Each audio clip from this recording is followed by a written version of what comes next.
Welcome to the first reaction stream of the new Premier League season, and I typically do these on Sunday, but I will be out tomorrow, and that's why I'm doing it slightly earlier. And Game Week 2 is in the title because we're looking ahead to Game Week 2, reacting to Game Week 1 so far, and discussing all our thoughts ahead of the next deadline. Of course, the deadline stream next week will also be on the cards on Saturday morning, UK time, with plenty of content in between. Transfer tips, team selection, maybe a best wild card, as a lot of people are looking at such an early use of the chip.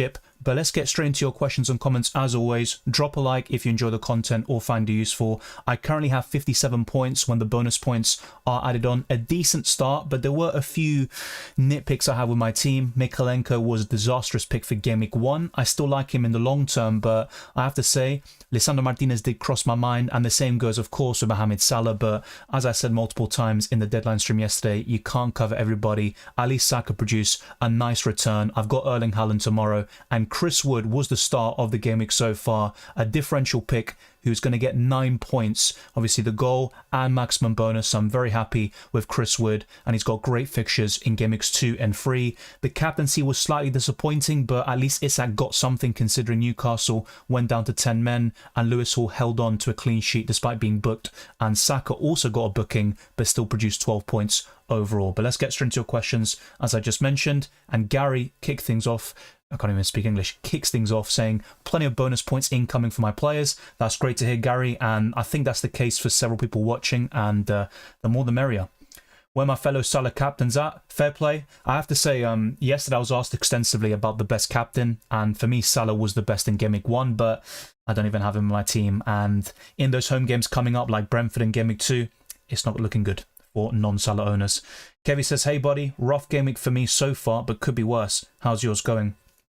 Well, look, it's still relatively early on. We've got 3 games left, 2 tomorrow on Super Sunday and Monday Night Football between Leicester City and Spurs. So you could still salvage something, but if you go off to a bad start, not to worry. It's all about the long haul, and I'm actually someone who typically starts okay. So I do well in Game Week 1, maybe Game Week 2, then I kind of falter a little bit. And as I learn more about the best players and teams for the new season, that's when I start making strides over the course of the campaign. So everyone's different, but I wouldn't worry too much if you've started poorly. So it was fun again to realize that we can put endless hours into reading stats and tactics, and in the end, a lot of this is just luck. Yeah, I've always said this. For me, luck is heavily involved in FPL. There is an element of skill. If you consistently finish in a very high rank, I think that says something about your skill in terms of choosing the best players and also your football knowledge in a way. But sometimes, as you say, it just comes down to your luck. I'd say most of it is probably down to that factor. Rogers sold me. I still think he played fairly well though. He was probably more impressive than Smith Rowe, and I made that transfer late on in the deadline stream yesterday. But yeah, Rodgers is still quite enticing at 5 million. The only issue is, will he start week in, week out? Ollie Watkins, of course, started up top from the get-go, which was always a possibility, but I thought he'd actually make a cameo off the bench. But with Morgan Rogers, expect him to start plenty games this season, and he will offer great value at 5 million. Kaftan says, please help. I got Barco, Johnson, Quansah. Need advice from bros here. Yeah, look, you're not the only one with that sort of situation, and I do feel for you there, but with Barco, I'll hold my hands up. I was convinced he'd start in Game Week 1 and probably until Game Week 3 or 4. But now it's not even looking good whatsoever with Milner starting in that position instead. The links to Kadilogu at left wing back, and Estupinian is on the verge of returning. So yeah, Barco is pretty much a sell, but because he's 4 million, and same with Johnson to be fair, it's not like a big priority for you. With Quansah, it's very concerning for him to be subbed off at half-time for Kanate, and that could be a reoccurring theme throughout this season, but it's so early on, and I think that was very surprising actually for him to be subbed off with no news of an injury. But I think what you probably should do here, I still think Quansah will start in Game Week 2, so as things stand, I would keep him and instead focus on selling one of Barco or Johnson, despite the fact they're even cheaper, and generally speaking, they would be classed as the lesser priorities in terms of sales. But that's my current thinking. I might change my mind in a couple of days' time. Jota for Bruno, says Elika. So yeah, still pretty good though, 52 points. Yeah, as for Bruno Fernandes, we'll talk about him very soon. He missed 2 huge chances yesterday. Those that had Bruno Fernandes and Garnacho will be kicking themselves, but at least Garnacho got the assist off the bench. Yeah, I completely agree. Should have scored at least a goal. He had 2 big chances, but Fernandes will produce plenty of returns this season. He's a great asset, but Yeah, I was very surprised to see some of the misses. Kevy says, yeah, big guide. I don't have Salah or Saka. Got Haaland to play still, though. Yeah, I think those without either, and maybe no Liverpool assets, or at least maybe no Jota, will be really feeling the pain this week, but it'll ebb and flow. There will be weeks where Liverpool struggle. It could even be in game week 3 against Man United. This season is very unpredictable, and I think the title race could be very competitive between Arsenal, Man City, and potentially Liverpool as well. And Saka has some very difficult games coming up, and he did very well against Spurs away last season, but it might not be the case this time round. And Aston Villa is a very tricky game for the Gunners in game week 2. Welcome, Mustafa. Good to see you. Yeah, same here. I laughed as well when I saw the red card, and I kind of just resigned myself to not getting any points. But luckily, Hall got 5 despite getting booked, and also Isak produced 5 points too with the assist. Anthony Gordon, very disappointing though. And I did say this in pre-season. For me, he's going to blank more often in home matches this season, and that's already 1 home blank. He only blanked twice at St James's Park all season last time out. So let's wait and see. 60 points with 4 left. That's very strong. I could see a very high score and probably 200, 300k by the end of the week. No worries, Dr. Waleed, but I was wrong about Ollie Watkins not starting. I believed in my updated lineups video on podcast that he wouldn't start. So actually, in my original lineups video, I got Aston Villa completely spot on, and in the updated version, I got West Ham 11 out of 11. But as you can see, in every single team, I've gotten 1 or 2 wrong. I think Ipswich, I got 3 wrong in my lineups. But as I always said, those were kind of given as a guide to give people an idea of the players that will start, the nailed-on ones, and then talk about some areas where we could see some changes over the course of the season. Mustafa, very good score, 66 with 5 left. Henderson, Gvardiol, Eze, Nkuku and Solanke. Despite not having Haaland, that's a very strong score, and you've got some good players left. Nkuku's the weakest based on the fixture, and that clash with Gvardiol isn't ideal, but I could see you getting 80 plus points to be fair. Just give me a second to fix the chat. Sometimes it does freeze a little bit. Razak says 57 with 4 left and no Haaland. Still very strong in my opinion. I've got the exact same score and I'm fairly happy with it, but I can't help but think Mikalenko. I was actually close to selling him to a Quansah or maybe United defender, but you can't get everything spot on. Not bad game week 1, only Quansah 1 point and injury. Should I replace him to Mazzari or Robinson? Plus I have Barco in my squad who isn't a starting player.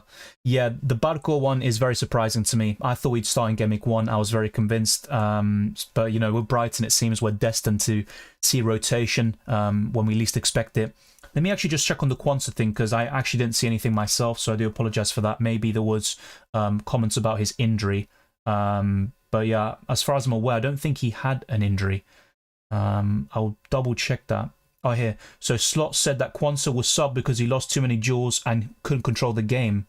So yeah, no injury. It was tactical and based on the performance. By the way, there's a lot of people tuning in already. Very much appreciated. For those tuning in now, you might be thinking, why do you put Game Week 2 in the title and why are you streaming on a Saturday? So as I mentioned at the beginning, I typically do these on Sunday or maybe on a Monday at times, but I will be out tomorrow, so I'm doing it a bit earlier here. And Game Week 2 is because we're looking ahead to Game Week 2 and reacting to all the football so far in the weekend. So Mustafa says Salah captain, Trent, Jota, Isak, Saliba and Havertz played. Yeah, very good. And obviously you did say the 5 players you have left. Very good stuff though. The captaincy spot on. Trent with maximum bonus points over Salah, which is contentious. I know some of you might not even be aware of that. Yes, Salah only got 2 bonus points and Trent got all 3. Jota, of course, did the business and very happy with him despite missing an open goal just minutes before he eventually scored. Isak got something despite Newcastle being down to 10 men. Saliba with a clean sheet, kind of customary for Arsenal. And Kai Havertz with a goal and an assist. That combination between him and Saka is very strong. It could be one of the best duos in the Premier League this season. So yeah, apologies Thomas, because you did ask a question before, so I don't want to blank you there. So should I replace him to Mazzari or Robinson? So Mazzari did very well in Game Week 1, an impressive debut with maximum bonus points, but I'd rather go for Robinson. Better fixtures for Fulham, and I still think Robinson has more attacking potential than the Man United right back. But Mazzari is definitely one to keep an eye on. I know some people mentioned him yesterday. Fair play to those that went there. And Lisandro Martinez, of course, did very well too.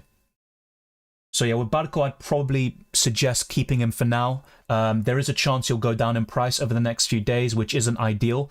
So if you've got no other fires to put out, and you see in these algorithms that are very reliable that suggest that Barco will go down in price, and you got a bit of funds, for example, then upgrading him to a 4-point family defender like Robinson is definitely not a bad shout, but I don't think it's a massive priority, but I'm afraid I did get that wrong about Barco. Razak says Barco has to be the most overhyped 4 million to ever grace the game. Well, I never said essential. Like I just said, I do admit I got it wrong, but I'm just speaking for myself personally. Maybe some others did say he's essential. I thought he was the best 4 million defender to start the season, the most exciting with a bit of assist threat and bonus points potential. But yeah, it is very frustrating because Brighton actually kept the clean sheet in the end. But I was going to bench him regardless. He was second on my bench, so I'm not really too fussed myself. The biggest concern is the potential price fall. Yeah, I think so, Mustafa. He'll probably go down in price. Maybe not this week, but it's only a matter of time. Missed out on 6 points going with Martinez instead of Pope. Yeah, I don't necessarily blame you. But to be honest, when I did my prediction, I had, a 4-1 win for Newcastle and a 2-2 draw between Villa and West Ham.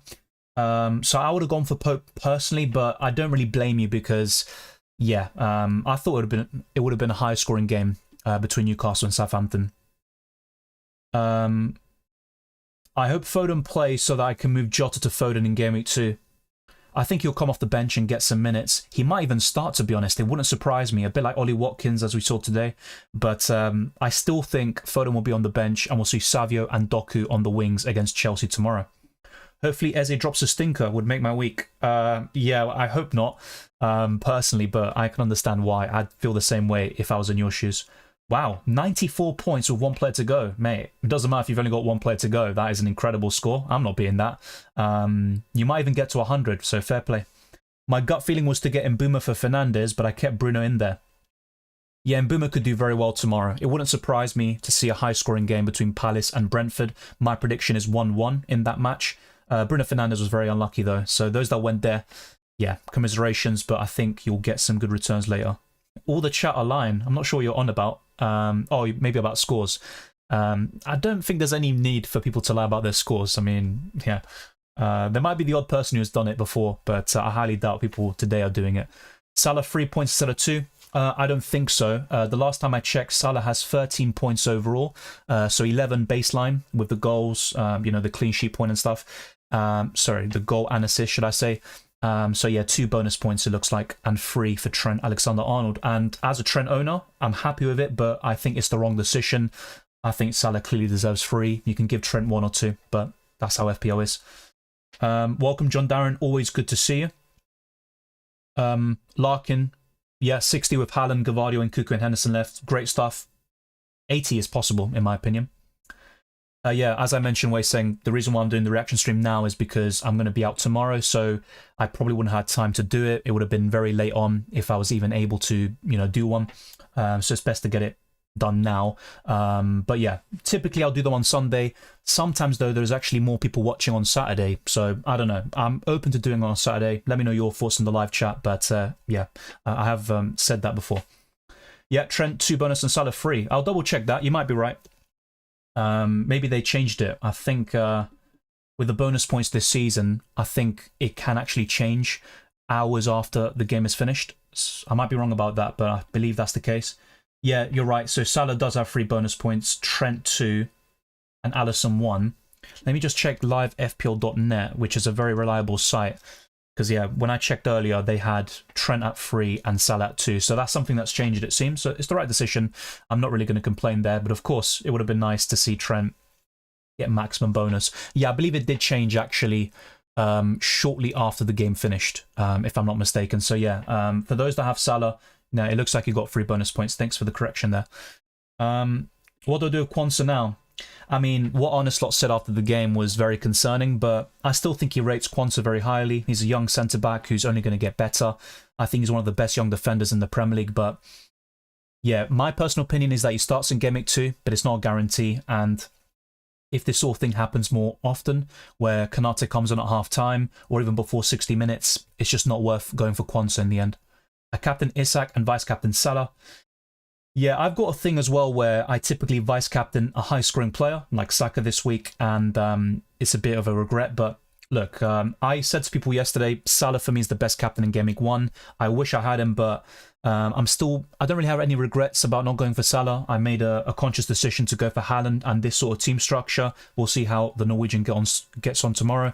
Probably my biggest regret is actually Mikalenko in the starting 11. I always said that's the biggest weak link in my team, but I was surprised by the scoreline. As Havertz, have Havertz, huge differential that paid off. Yeah, fair play. Havertz and Saka is actually still worth owning despite the tough fixtures, but in the rating your team's video and podcast recently, some people had both of them, and my recommendation was to maybe trim one of them down, at least in game weeks 2, 4, and 5. But even in those tough games, the Arsenal duo can do something. But I don't believe they will against Man City at the Etihad. Let's wait and see. Not necessarily. Well, I might be wrong about this with Chris Wood, because there are actually some good fixtures after game week 4. Obviously, Liverpool away in that particular game week looks really bad. I think Wood is okay long term, but I really bought him for the first 3 game weeks, and he's got a good record against Bournemouth. I believe he's never blanked against them at home when he started, and also he's been in great form in pre-season, so that's why I went for Chris Wood. Yeah, Mikalenko screwed us both over, but look, I'm not surprised that Everton didn't keep a clean sheet. I am surprised by the manner of the defeat, and I think I predicted a 2-2 draw, so shows what I know. I'm on 56, mate. Haaland and Henderson left. Still good stuff, Kuka. It's early days, and you can still get some very good scores very soon. So I wouldn't be too worried about that. It's a good score. You've got 2 good players left as well. It wouldn't surprise me if you got to 65, 70 points. Yeah, the thing with Smith Rowe, he's a fairly injury-prone player, and he does struggle for fitness quite often. That's why, in the end, it didn't work out at Arsenal. But I still think he's a good option for Game Week 2 and possibly beyond. MF says 78 points. Good stuff. Henderson, Borro, and Solanke to play. Yeah, despite no Haaland, you're looking good. Obviously, him and Eze would be the biggest risk to your rank, but yeah, at 78 points, I wouldn't be too concerned. Quansah was a headache. Who's the alternative for him? Everton, no. Yeah, look, let's actually put it into perspective. So you can put it of one of 2 ways with Everton. So one, they just lost some key players like Onana, who scored today against West Ham, and obviously Branthwaite is currently injured. Those are massive losses for Everton, but in my opinion, it's not just down to that. They also started last season very poorly, then they grew into it, started keeping clean sheets, especially at random times like the Liverpool home win towards the end of last season. So with Everton, I still think they're worth investment. At least one defender like Mikalenko as your 4th or 5th defender. But yeah, starting them in Game Week 1, I always said it was a big risk. I thought it was the weak link in my team. I made a mistake there with that selection. I could have started with Lissandro and then move on to Mikalenko later in the season, or gone about it a different way, but it is what it is. As for Quansah, who's the alternative for him? I'd say Robinson if you don't own, and there are still plenty of 4-point family defenders I like. Joachim Andersen, for example. Now, Mark Gay is still heavily linked with Newcastle, and with Fabian Schär suspended for 3 games now, yeah, that'll make the negotiations a bit tougher maybe, where, you know, Crystal Palace know that Newcastle are in desperate need for that centre-back, so the price might go up a little bit.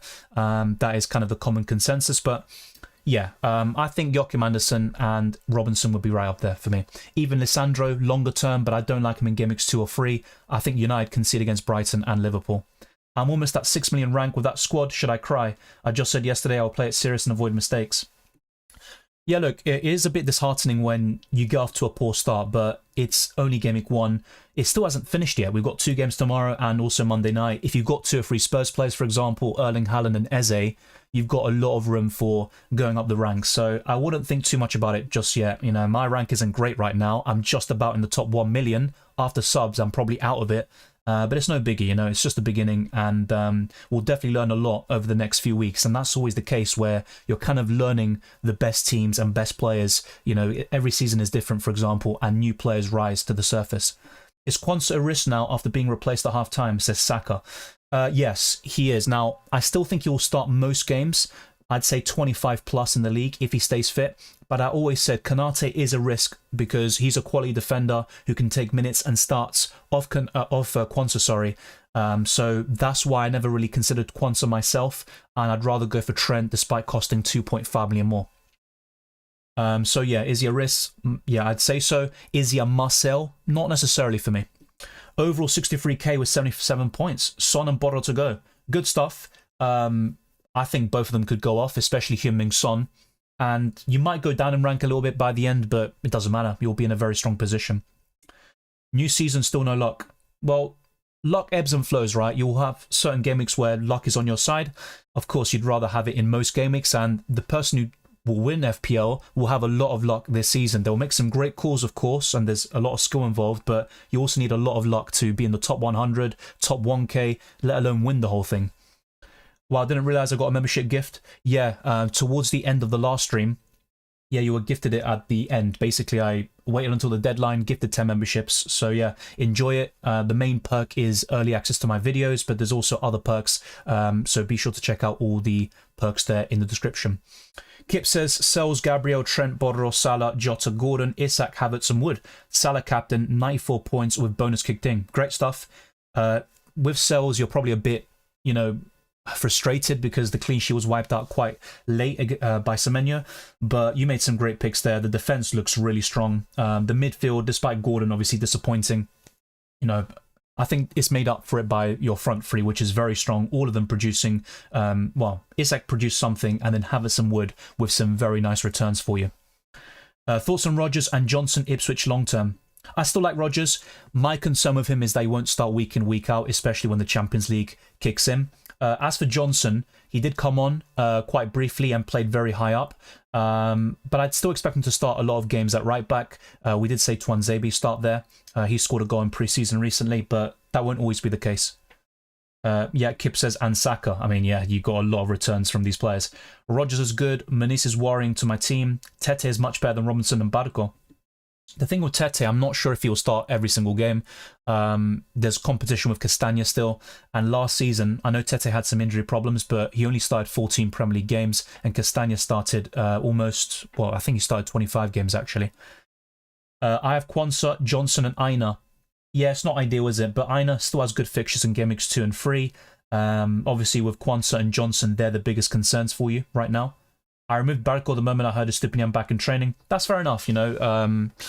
And I'm not too fussed because he's only 4 million, but it is a bit of a concern that he's, well, he didn't start in game week 1. And now with Estupinian on the verge of returning, it's just difficult to see Barco entering the starting 11. I still think he might get the odd start here and there, but not enough to really, you know, justify him as the best 4 million defender as I advertised throughout this summer. I had Mosquera as my 4 million. Yeah, he played quite well overall, but he should have been sent off. And I don't know what he was doing with Gabriel Jesus. I mean, if you saw the game or saw that clip, you know what I'm talking about. Are you worried because you don't have any Spurs players? Look, there's a few things, you know, there's a few missing parts of my team. No Arsenal defence is obviously a big thing. No Salah, no Chelsea coverage whatsoever. Nkuku was the plan, but I went for Gordon in the end, and that hasn't looked great so far. And then, yeah, no Spurs, which isn't ideal. I think for the first 2 game weeks, it's a bit of a worry. But against Newcastle and Arsenal, I'm not that fussed. Even Borro and Solanke, Heung-min Son, they could do something in those games, but I don't see them as exploding. But let's wait and see. Football is full of surprises. I'm surprised Dylan doesn't have any Arsenal defenders. Yeah, it's mainly the fixtures and also the way I wanted to structure my team, but maybe in hindsight, going from Gordon to a cheaper midfielder, even in Nkuku, and then upgrading Mikalenko to, or even my goalkeeper to Raya, that could have worked out quite well. But yeah, I think it's only a matter of time before I invest in Arsenal defenders. Wolves at home was always a likely clean sheet. I actually predicted 2-0. But yeah, against Villa, Spurs, Brighton and City, as an Arsenal fan, I don't see Arsenal keeping a clean sheet in those matches. They might keep 1, but I don't see them keeping more than that in that period. Why have a lot of forwards, midfielders gained loads of BPS since the game's finished? There has been a change in terms of bonus points can be amended long after the game is finished, which I think some people like. We talked about this briefly in yesterday's stream. But yeah, I think it's a big change in FPL this season. Did you see what happened to Jesus and Havertz? Not necessarily, actually. I don't know exactly what you mean. If you're talking about Mosquera on Jesus and Havertz, then yeah, I saw those incidents where Mosquera should have been sent off and then he just touched Gabriel Jesus' backside for some reason. Yeah, Danny Welbeck going under the radar, that is true. He's had a great pre-season, and maybe he's the 5-point family and 4 to go for rather than Joao Pedro.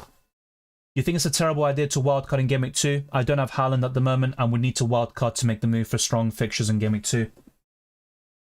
I don't think it's a terrible idea, but generally speaking, I don't think it's not ideal to do it. The reason why I say that is because I think wildcards are stronger a bit deeper into the season, at least 6-8 game weeks in, because there you have more information, you have a better idea of the best teams and players, and there are more fixture swings at that stage. Now with Erling Haaland, he's got some good games on paper until game week 8 or 9. He can do feasibly well in most of them. But if you've got Salah, for example, against Brentford at home, I'd be very happy captaining him there. I know Haaland, you know, with Ipswich at home is a massive loss. You know, you're going to be carrying behind your sofa potentially, but you can't cover everybody. You know, I made my peace with Salah. I knew he was going to do something. He got, 13, 14 points in the end. It is what it is. But of course, with Haaland at home to Ipswich, it's one of those fixtures on paper throughout the entire season where it's one of the most nerve-wracking for those that don't own him. But I don't think you need to wildcard specifically for Haaland. If you're making other improvements to your team, and with Game Week 1, you know, and you built your team with unlimited transfers, you really focused on the opening game week, then fair enough. That could actually work out pretty well for you. But I think for most people, I'd recommend not wildcarding just yet. Your chat is 49 points with Haaland, Bedro, Potter, and Henderson left fine. Yeah, I think it's decent, to be fair. I think there's still room for a good game week score by the end. You could get to 60, possibly even higher than that. Haaland alone can get a brace against Chelsea, so I'd be fairly confident. Evening, Dylan. We're already regretting not going for Salah, huh? With Salah, I always was uneasy about not going for him, to be honest. My biggest regret actually is Mikalenko in my starting 11, and I always said that.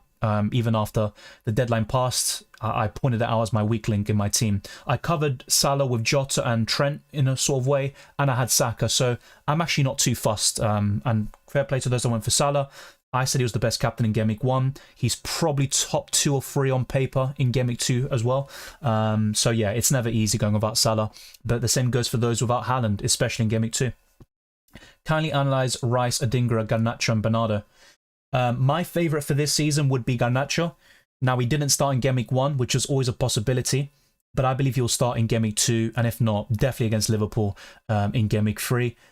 So if I'm ranking them, it would be Garnacho first, Rice second still, probably Adingra third, purely for the price, but remember, he only came on, if I'm not mistaken, because Minter got injured, so let's keep an eye out for that situation in the long term. Bernardo Silva's quite underrated, but he's not someone I generally recommend in FPL. I think he's an underrated differential for certain game weeks. You can get a really high score with the bonus points potential, but he will blank a lot of times. So yeah, Rice didn't play particularly well today. I think he's had much better games, but he will get plenty of assists from corners.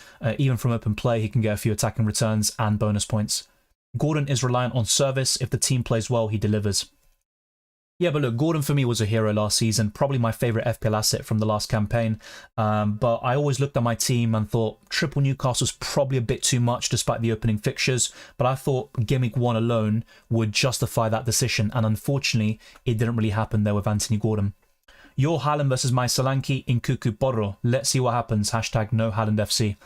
Yeah, well, on paper, I'd probably suggest that your trio would outscore Haaland, but who knows? Haaland alone can score a brace or a hat-trick. F. Mosquera, nice refereeing. But yeah, I mean, no comment about Jared Gillett and Paul Tierney. They're not the greatest referees, but look, I think before that incident, they were actually officiating the game fairly well. But yeah, it's Premier League refs, so let's not talk about that. Shane Murphy had to be taken off because of the red. Yeah. Definitely a shame. I think if it wasn't for that red, Murphy could have got a goal or an assist at the very least. Pickford in goal for me, 62 points. I still like Pickford long term, but of course, seeing Brighton score 3 past Everton is a big concern. Isak flop. I knew I should have made Saka my captain. Yeah, I don't know. It might be a trend from last season continuing where the kind of overwhelming captain doesn't really deliver. But I said it from the beginning. For me, Salah is the best captain. Saka was in my top 5, but I didn't go for him, so I'm a bit disappointed. But yeah, with Isak, I think he's also a bit unlucky because of the red card. That changed the whole game, and at least he salvaged an assist. So you got to take it and move on. Trent free bonus is such BS. Yeah, I got it wrong, I think. FPL, anyone, the website have Salah with 3 and Trent with 2, which is the fair thing. FPL Cortex says 55 with 4 players to go in Cuckoo, Haaland, Bedro, Borro, Henderson. Yeah, a lot of people with similar scores, it seems. I haven't seen any low ones so far. But yeah, even if you have done poorly so far, there's still 3 games to go. And if you've got a Spurs triple up or Haaland or Eze, yeah, don't worry about it. Would you go Pickford off Game Week 2 or no point? Well, Game Week 2 was always a worrying one against Tottenham away, and that was another reason why I decided to downgrade him to Henderson. If you can drop him to the bench for a 4-point family and goalkeeper, then do it. I'd highly recommend it. But selling Pickford, I think there are bigger priorities. I still like him in the long term. 40 points with 5 players to go, including Haaland, says Frederick. Still decent, there's room for potential there, and Erling Haaland is a great option against Chelsea, and actually he could damage my rank because of effective ownership. Yeah, Quansah I've covered quite a lot already, so my initial reaction is it's a big concern, the fact he came off at half-time because of the fact he lost a lot of duels, according to Arne Slot. But I still think he'll start in Game Week 2 and most games in the Premier League this season, but that was a very worrying sign already in Game Week 1. Good stuff, Roblox. Saka was an excellent captain, very underrated this week. Yeah, but at least Isak got an assist. But Anthony Gordon, already with 1 blank at St James's Park, he got 2 last season in home matches. Waising says 31 points, Sanchez, Borros, Son and Cuckoo Haaland to go at 5.8 million currently. Great players left though, except Sanchez I'd say, with the Game Week 1 fixture in mind, but the rest could do really well. I think Son, Borro and Haaland could save you actually. Not maybe reassuring for you because you're a Chelsea fan, but it is what it is. If you don't get a Chelsea win or result, at least get some FPL points. Dom says on 78 points with Gvardiol, Munoz and Solanke to play.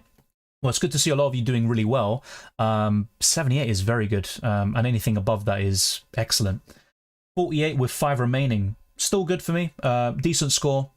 It's a foundation for you to build on for the remainder of this weekend. Scope with 57 points with Borro and Eze to play, and must still get bonus for Jota, Trent and Salah. If you've got 57 points on FPL on the website, then yeah, you're on what? Well, I don't know who you captained. Maybe you captained Isak, but yeah, you're still going to get plenty of bonus points. So you're going to be on like 62-ish points at the very least, maybe even more if you captain Salah. Also, Stupinian will come back way sooner. Yeah, of course, look. But the reassuring thing, if there is one, is that Barco's only 4 million, but he might become 3.9 very soon. Xander says, if I'm not planning to start Quansah, should I sell him to Quansah? He would be on my bench anyway, or change Barco. Pretty happy with my starting 11. It's a difficult one to answer because I think Quansah will start in Game Week 2, and if that's the case, a clean sheet is possible against Brentford. So I wouldn't really advise selling Quansah if that was to be the situation. And of course, with Barco, he's very likely to go down in price due to high ownership and the disappointment of not starting in Game Week 1. So my initial reaction would be to keep Quansah, maybe even roll the transfer, and then in Game Week 3 you might have more information. There might even be another 4-point family defender who really catches your eye. Thoughts on Quansah? Yeah, so I have covered Quansah a lot, so I won't delve into that too much. If you still need an answer in a few minutes' time, then I'll probably go into it again. As for Rodgers, yeah, disappointing he didn't score or assist today, but I still think he played fairly well, and he should start plenty of games this season, over 20 at least in the league. But yeah, Arsenal at home in Game Week 2, I'd bench him if possible, and start him in Game Week 3 if you have that sort of squad depth and if you maybe have a benchable player in that week. Saka versus Salah. In Game Week 2, Salah all day long. There's no debate for that for me. But actually, thank you for that segue, Waising, because I did have that stats comparison ready. Both of these wingers impressed in Game Week 1 with identical stats. 1 goal, 1 assist. Both of them were 3 shots on target. 4 shots overall for Salah and 5 for Bukayo Saka. Both of them were 4 shots inside the box. The XG though was in favour of Mohamed Salah. Expected assists actually in Saka's favour here. He created 5 chances, including 1 big one, and the same goes for Salah, who also created 3 chances, and he had 2 big chances himself, and of course Saka with just the 1, but still very impressive numbers across the board. Remember, Saka is a 10 million midfielder, Salah is 2.5 million more expensive, but he did narrowly win it in terms of FPL points. No yellow card and also more bonus points. Kai Havertz got maximum bonus points for Arsenal in Game Week 1. So these two are excellent midfielders. If you have both, fair play. You're enjoying a very good week and a great start to the new season. So let's see how we're going right now. Jesus Christ. All right, there's over 400 people watching, so it seems like, yeah, FPL, everyone's thinking about FPL on a Saturday night. Of course, we just had Aston Villa versus West Ham finish, a 2-1 win for the Villains, a nicely poised match between them and Arsenal next week. We've got some great games coming up, and of course tomorrow, Chelsea versus Man City. Drop a like if you enjoy the content and subscribe to the channel. We are getting very close towards 26,000 subscribers. We're just over 100 away, so consider subscribing, smashing the like button, and becoming a channel member or patron for early access to my videos. Thank you very much. Aguapo says 58 with Solanke, Eze, Ninkuku, Porro, and Henderson to play. Yeah, I'd be very confident of a great score for you. Despite no Haaland, you've got some very good players yet to play. Quansah to who? I'm sick of this game already. Jesus, just one day in, right? FPL can do that to you, right? But I don't know. It might be an unpopular opinion, but my personal guess or my recommendation is to keep Quansah for now. Now, if you're set on selling him and you just want to get rid, then I'd go for a Robinson or Joachim Andersen. And that also answers Mecca's question. 58 points so far, no Salah captain. I captain Isak. Yeah, disappointing, but look, Isak was a bit unfortunate with the red card. For Salah, I said it yesterday as well, he was the best captain in Game Week 1. He's probably the second best in Game Week 2, but you can't cover everyone. Yeah, Larkin, yeah, that's all covered. I'm probably really far behind in the channel, so I'm just going to have to move on. So there was a super chat by Razak, thank you very much. I only just saw it now, so apologies. Foden for Bruno, I have no City versus Ipswich. Yeah, in Game Week 2, I really like that, but with Fernandes, he's got a great record against Brighton, and that would put me off slightly. But yeah, Phil Foden for me. If he gets good minutes against Chelsea, I definitely expect him to start against Ipswich, and that's a very enticing game for him. So yeah, Foden for Bruno. On paper, I'd say yes. Just reconsider based on the fact that Fernandes has a great record against the Seagulls. You might even want to delay this move until Game Week 3. Your players to watch thus far. I'm not even going to count Saka and Havertz, for example, because they're very popular FPL assets, but they're a very good duo. Going for both of them at the same time this season could be a very nice differential. I think for Liverpool, Szoboszlai would definitely be one. He was very impressive in that game. Tricky one. By the way, it was typical, right, for Duran to score against West Ham after all the links to the Hammers this summer. I saw a lot of West Ham fans say it's typical for him to score against us, so that's no surprise. But I think from the game just now, that's maybe a trickier one. Lucas Paqueta obviously scoring the goal, but Kudus for me and Bowen are the ones from West Ham to really pick. Anyone else? Chris Wood, who I have in my team, I think is a great differential for Game Weeks 2 and 3. Good fixtures after Game Week 4, which is definitely an avoid against Liverpool away. But yeah, Chris Wood for me would be one. As for myself, you know, because I do have a lot of the players I've just mentioned now, who am I keeping an eye on? Garnacho, definitely. Despite the open goal miss yesterday, which was terrible, I'd say Garnacho, Lisandro Martinez and Mazzari definitely caught my eye yesterday in the open against Fulham. So let's go to my FPL team. Maybe the bonus points have been added. I'll check in a second. By the way, I will catch up very soon to the chat. It is very busy right now. I might even have to change it to subscribers only just to moderate it in a better way because it's getting tough. It's getting tough. No, yeah, the bonus points haven't been added yet. Once they are, let me know in the live chat so that I can refresh it and you can see my points updated and reflected on screen. But yeah, for now, it's not really too much to add. I've got 57 points. I think 49 on screen, 8 bonus points headed my way. So decent start. Could have been better. Mikalenko was a big disappointment for me. Yeah, I can understand that, Sahil. I was kind of off Mazzari. I thought he'd be benched, just like De Ligt, and he'd start in Game Week 2, but I was wrong about that. Swapped Eze to Doku because of the rumours, but he ends up staying. Well, Doku could be one of the most improved players this season in the Premier League, and he could have some joy against Chelsea tomorrow, but Eze is definitely the one you'd rather have. Let's see, though. You just never know. For example, Mark Gay might stay at Palace, but maybe now Newcastle are just so desperate for a centre-back, they get the deal done. Rodrev says, do we know anything about the Quansah sub at half-time? Arne Slot actually gave a very blunt answer, and he said that Quansah wasn't winning enough duels, so it was not injury-related whatsoever. Southampton looks so poor, likely to be relegated. You know, maybe it's not much interest to a lot of people, but I did do my Premier League predictions yesterday, and I've got Southampton 19th, actually, but I have to say Ipswich were fairly competitive against Liverpool in the first half. They could have a decent season. I do have them last at the moment, but maybe I'm being a bit harsh on them. Yeah, Havertz got choked on and the ref did nothing. I mean, maybe the ref didn't see it. You can give him the benefit of the doubt, but for the VAR to basically brush over it when Fabian Schär got a red card for less, arguably, I'm not so sure. I hate the new bonus system. I'm not a massive fan of the bonus point system anyway, but I'm just wondering why. Just to make it clear, Salah did get 3 bonus points, which is the fair result, no matter how you look at it. João Pedro was a waste. Disappointing. 3-0 win, no returns whatsoever. It was Danny Welbeck stealing the show, but I don't think João Pedro is a complete waste, in my opinion. He's frustrating, but I'd give him time. As an Everton fan, if any of you have our players, get rid of him. Look, the thing is, you started poorly last season, and you got better as the campaign progressed, so I wouldn't be too concerned. Does Hall keep his place in the defence? I think so, but that yellow card was very disappointing. When Trippier comes back, you could see Livramento shift to the left-hand side, and that would obviously spell trouble for Hall, but I still think he starts in Game Week 2. He's currently in my starting 11, but my defence is probably the weakest part of my team at the moment. Welcome, Beardy. Always good to see you. Is a bad score in Game Week 1 necessarily bad? Obviously, it's not ideal, but I wouldn't say it's the end of the world. Whether you did really well, or if you've had a decent score like myself, or you're doing really badly, it's just the start of the season. There's still 3 games left in Game Week 1, so I wouldn't be too concerned.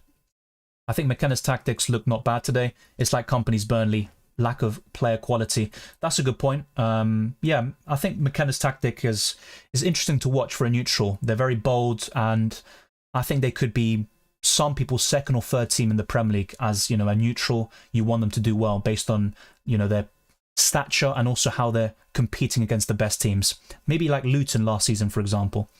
I'm sorry, Dylan, but can you please explain the bonus thing if possible? Look, I don't know all the ins and outs of the bonus point system. There have been some changes this season. So, for example, a goalkeeper will get less bonus points, or they'll get less BPS in the bonus point system to eventually get 1, 2, or 3 bonus points overall for saving a penalty, for example. And I think a lot of the changes do favour the attackers rather than defenders, for example. But Trent, as you can see, no assist, no goal, and still got 2 bonus points and almost pipped Salah to 3. Gibbs White or Manise next week? I'd probably go for Manise actually, but I think I'll have a better idea of this question if I see once I see Leicester play against Spurs. But I could see Spurs scoring multiple goals in that game, and I'm actually very concerned about not having any Spurs in Game Week 2 against Everton. Yeah, Pope 9 points. Yeah, really good stuff. Pope for me, I said it yesterday, very overlooked option in goal. Harwood Bellis the best 4 million defender? Possibly, but only got 2 points this week. Better than Barco 0, of course. I just don't think there's any standout 4 million defender, really, because you've also got Stevens and Bednarek at 4 million too. Kai Havertz Golden Boot run. I think he'll get plenty of goals this season, probably over 15 in the league if he stays fit, but yeah, it's hard to see past Haaland for the Golden Boot. I think Salah, Isak, Palmer will be right up there for the Golden Boot. And as for Arsenal, Saka and Havertz will be the contenders, but I don't think they'll be in the top, not in the top 3, maybe top 5. One of them will be in that bracket, but yeah, not for me. Salah got a lucky goal. Yeah, but Salah does it so consistently. His Game Week 1 record is staggering. It's the best of any Premier League player of all time. So yeah, it is what it is. He earns his luck. Dylan, I always had intentions of going from Son to Palmer in Game Week 2. Chelsea versus Wolves, but Wolves look strong against Arsenal. Well, let's see how Chelsea play tomorrow, right? But Cole Palmer is a great option against anybody, even City in Sunday's match. But yeah, Wolves were very strong in the second half. They were completely outplayed in the first. Arsenal deserved to be 1-0 up. But then I have to say Wolves controlled the game, and Saka's goal was so crucial because if he didn't score that, it wouldn't surprise me if Wolves got an equaliser. They deserved to score a goal, but David Raya was on top form today. Hope Havertz has a good season. I think he will have a good season, but he is a inconsistent finisher still. He had 1 or 2 chances to score a goal. Sometimes he's a bit erratic in front of goal, but what he does for Arsenal is very overlooked by rival fans, for example. Thank you, Michael. There's a very good stream. You're answering lots of questions so fast. And well, thanks, mate. I appreciate that, Michael. And good luck for the rest of Game Week 1 and also the rest of the season. Will even Ferguson start once he's healthy over Welbeck? Difficult to say because we've got a new manager, right, in Ursula. Hopefully I've not butchered that name completely, but Yeah, I think Welbeck on current form isn't going to be pipped. Not for the first few game weeks of the season. But later on, could I see Ferguson becoming the number one striker? Of course. He's the younger one with so much potential, and I think Ferguson is a bit underrated. It's just a shame the injuries have kind of hampered his progress, but for now, Danny Welbeck will start most games for Brighton. There's no doubt about it. People relax, there are 37 more game weeks to go. A poor start means nothing. I've been ranked 5 million halfway through the season and ended up with a 100k finish. Yeah, that's a great advice, Beardy, and yeah, technically, we still haven't finished Game Week 1, right? So you can't really judge too much. And you might be thinking, well, why are you doing a reaction stream now, you idiot? Well, I mentioned it earlier. There's a few reasons for that. But yeah, don't be too concerned. For example, I've been in a similar position, I think maybe ranked 2 or 3 million by Game Week 19. I was taking so many hits. I was playing the game for fun. Then suddenly I kind of, fixed up a little bit. And I ended up finishing 70k, which isn't great, but it's a decent rank considering where I was halfway through the season. Yeah, Trent, wait, did he? I'm completely baffled about who got the free bonus points and stuff. On the FPL website, it said Trent got 2, Salah 3. We'll find out very soon, right? Maybe now, if the points have been updated. Let me have a quick look. No, they haven't been added yet. But yeah, according to the FPL website, Salah's got 3 and Trent's got 2. So yeah, I wouldn't be too concerned about that either way. If you've got Salah and Trent, just enjoy the points. Is Rico Lewis a good option? For the first few game weeks of the season, yes, but Kyle Walker will get minutes, and once he's fully fit and ready to start, I think he takes the right back spot. I'm thinking of Star Trek or something. The right back spot. I can't even speak. Right back spot again. As for John Stones as well, the thing is with City defenders, I kind of completely avoid all of them except Gvardiol. That's the way I'm looking at it right now. But he does cost 6 million. What do you think about Son becoming Palm in Game Week 2? I have to say, the way Everton defended, I'd probably keep Son for Game Week 2. Maybe make the move in Game Week 3, actually. I know Cole Palmer is probably a better FPL asset than Son overall, but I wouldn't make the move in Game Week 2, based on what we've seen so far in Game Week 1. Tony, I'm not sure if he even starts tomorrow. It might be Schade, Mbumo, and Wissa as the front three. Tony is still linked with moves away, and until that's settled and his future is clear with Brentford, I don't see him starting week in, week out. I hope Fast miss Monday games so Eze can come off from the bench. I'm just wondering why you had Eze on the bench, but maybe you made a late transfer or, yeah, that's probably the logical explanation. Do you think Jota will keep starting? Short term, yes. Not, I'd say, weeks or months into the season. So after the international break, it wouldn't surprise me if Darwin Núñez or more likely Cody Gakpo started, but so long as Jota is fit, I think he's the first choice striker for now. Arsenal not 100% yet. So they looked really good against Bayer Leverkusen just a week or so ago. Against Lyon, scored 2 set-piece goals, played fairly well, but not that impressive in open play.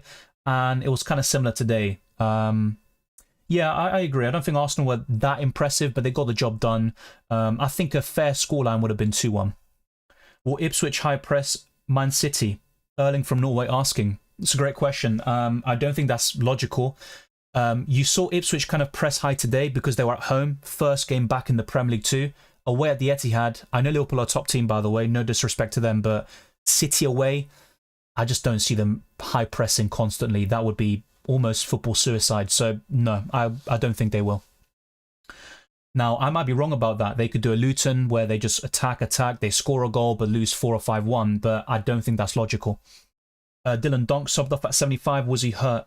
I'm not entirely sure, to be honest. I'll have a quick look for you, but I didn't watch that game in particular. I'll watch the highlights later and have more of an in-depth understanding of what happened there, but I'll have a look now just to see if anything was stated there. So I appreciate the question. Let's see if I've got anything for you. I don't think it was an injury. And obviously people asked about Quansah. If he was injured, nope, that was completely tactical based on the performance. Minter actually was the one who was subbed off due to an injury. I'm not sure how serious it was. Yeah, I don't think Lewis Dunks was injury related. If it was, correct me in the live chat, please. So yeah, we still got over 400 people watching. I appreciate the support very much. Let's try to get this stream to over 200 likes by the end. It would be massively appreciated, even though I just said that twice. Would you transfer Saka out for Foden in Game Week 2? If Foden gets minutes against Chelsea, then yes. and I believe he will. So yeah, that's a good shout, to be fair. Let's whiz through these, by the way, because yeah, there's a lot of questions coming in. Ilko says, should I sell Gordon or still keep him?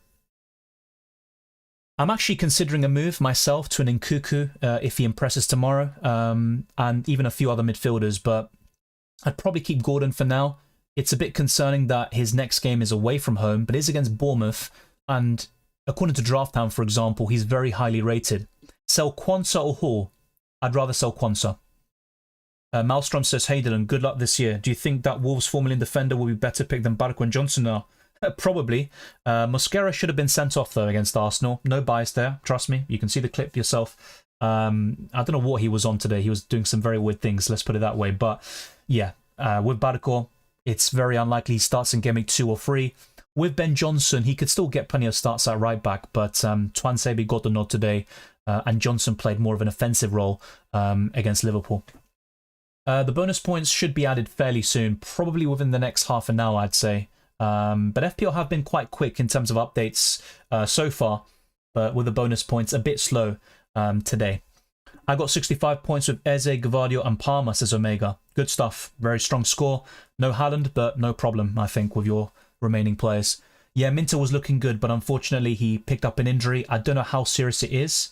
I'll look at Twitter now and see if I can find any comments by Ursula. So give me a second, please, and I'll look into this, because I didn't see any quotes about Minter. All I know is they came off of a knock or an injury. Is there any quote? I'm not sure. Yeah, I don't think there's anything yet. There might be, but... Oh, it was a concussion. Yeah, it was a concussion substitution after a big challenge on Mikalenko. So, yeah, it shouldn't be a long-term concern, but it might put his Game Week 2 prospects in doubt. But Minter, yeah, very impressive, carrying on his pre-season form. Points won't be fully confirmed until the end of the Game Week this season. Yeah, true. We'll probably see bonus points added, but you're right. In terms of full confirmation of bonus points, not until the end. You're absolutely right about that. Pickford, man, what a start. Yeah, I almost had him, right? But I do have Mikalenko, so it's not much better, is it? But still, Pickford's a good option until Game Week 14. I stand by that. Probably still one of the best goalkeepers in the game.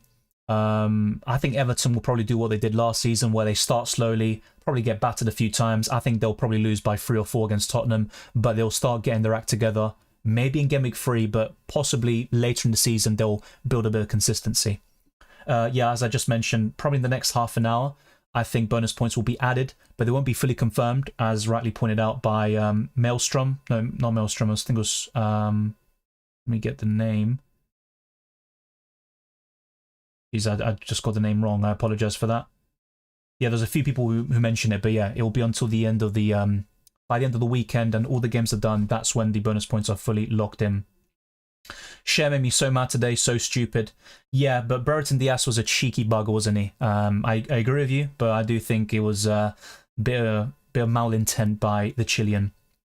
Yeah, thank you for that, Kunal. Yeah, exactly that. It was for concussion. No worries, Michael. Minter was a concussion. He didn't want to go out, but they didn't want to risk it. Yeah, I appreciate the corrections in the live chat. Yeah, I wasn't aware that was concussion until just now when I checked Twitter. No one talk about Maguire. Yeah, he played well yesterday. He did. He had a bit of an injury scare. But yeah, Harry Maguire played very well against Fulham. Which 4-point family defender should I replace Quansah with? Robinson would still be right up there for me. Joachim Andersen. I still like the Newcastle defenders, like Byrne and Lewis Hall, but yeah, probably Robinson or Anderson. Yeah, Solanke should start tomorrow. Sorry, on Monday. I'm very confident about that. My biggest doubt about the Spurs lineup is if Maddison or Johnson drop to the bench, and I personally think it'll be Maddison attacking midfield, Kulusevski on the right, and Son on the left. Quansah played good first half, got subbed, and probably won't play next. I don't think he played that badly, personally, but Arne Slot said he lost too many duels, and you can't really blame him, or, you know, he made a substitution, Liverpool got better, and they won the game, but it's a bit harsh on Quansah. Hey Dylan, if Palmer flops versus City, should I sell him for the short term for Foden? I wouldn't sell Palmer with the fixture run from Game Week 2 to 8. The only way I'd sell him is if he gets injured against City. I would not sell him. I'd actually rather sell Saka. As much as I like him, he did very well today. But facing Villa, Brighton, Spurs and City in the next 4, eesh, that's very difficult. Salah bonus points changed. Gonna go get all 3 now. Yeah, looks like it. Yeah, my points on screen, the 57 includes bonus points. As for the players you see on screen right now, the bonus points haven't been added, so it would reflect 49 points, if you catch my drift. Alif says, thinking of transferring Isak to Havertz in Gameweek 5 if he's not reaching my expectations. Yeah, but once again, it's just Gameweek 1. Newcastle went down to 10 men. That completely changed the game. Just before that, though, Southampton were the slightly better team. They had more shots. They also, I don't think Newcastle did anything, maybe 1 shot before the red card. But it's very early to judge. I still think Newcastle will finish in the top 8, and Isak will score a lot of goals this season, probably more than Havertz if they play a similar amount of minutes. Had to make sacrifices to own both Salah and Haaland, now sitting on 53 points with 5 to play. Yeah, look, this is the thing. You can't cover everybody. People might be sick of me hearing, me saying that, but it's just the honest truth. You can still do really well, by the way. You've got Haaland left, probably a few other players as well in the remaining games. Yeah, 53 points is decent. I'm not sure you captained, but yeah, no Saka is obviously gutting. But as I just mentioned a few minutes ago, the next 4 fixtures look really tough for Arsenal. I could see Saka returning consistently still, but I don't see him producing many double-digit returns. If I had to make a guess now, over the next 4 game weeks, I see 1 double-digit haul. No more than that. Keep both Isak and Gordon. I'd keep Isak for sure. Anthony Gordon, I'd be more willing to sell. And he was a hero for me last season, FPL-wise. But yeah, Isak is still a great asset. I mean, they both are, pretty much. But if you look at last season and how Gordon fared home and away, I think from the next 4 game weeks, 3 of them are away, if I'm not mistaken. And from that perspective, that puts you off from the likes of Anthony Gordon. But according to Drafthound, for example, he's very highly rated in Game Week 2. And let's actually go through that right now. If you haven't already, check out Drafthound. It's a very good website with so many different tools at your disposal. And right now I'm using the player rankings, which is my personal favorite. And actually, they just changed the points, the predicted points. I think earlier, Anthony Gordon was very high up on this list, but they do change it on a daily basis. And as you can see, Liverpool players are really highly backed in that fixture against Brentford. Salah is top with 7.5 expected points. Haaland is second, despite facing Ipswich. We could see an increase if he scores against Chelsea or plays very well.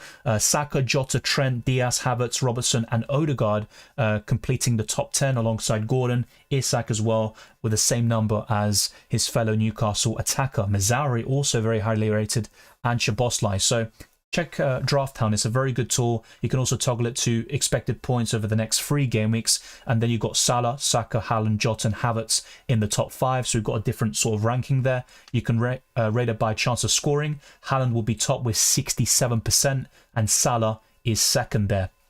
So be sure to check it out.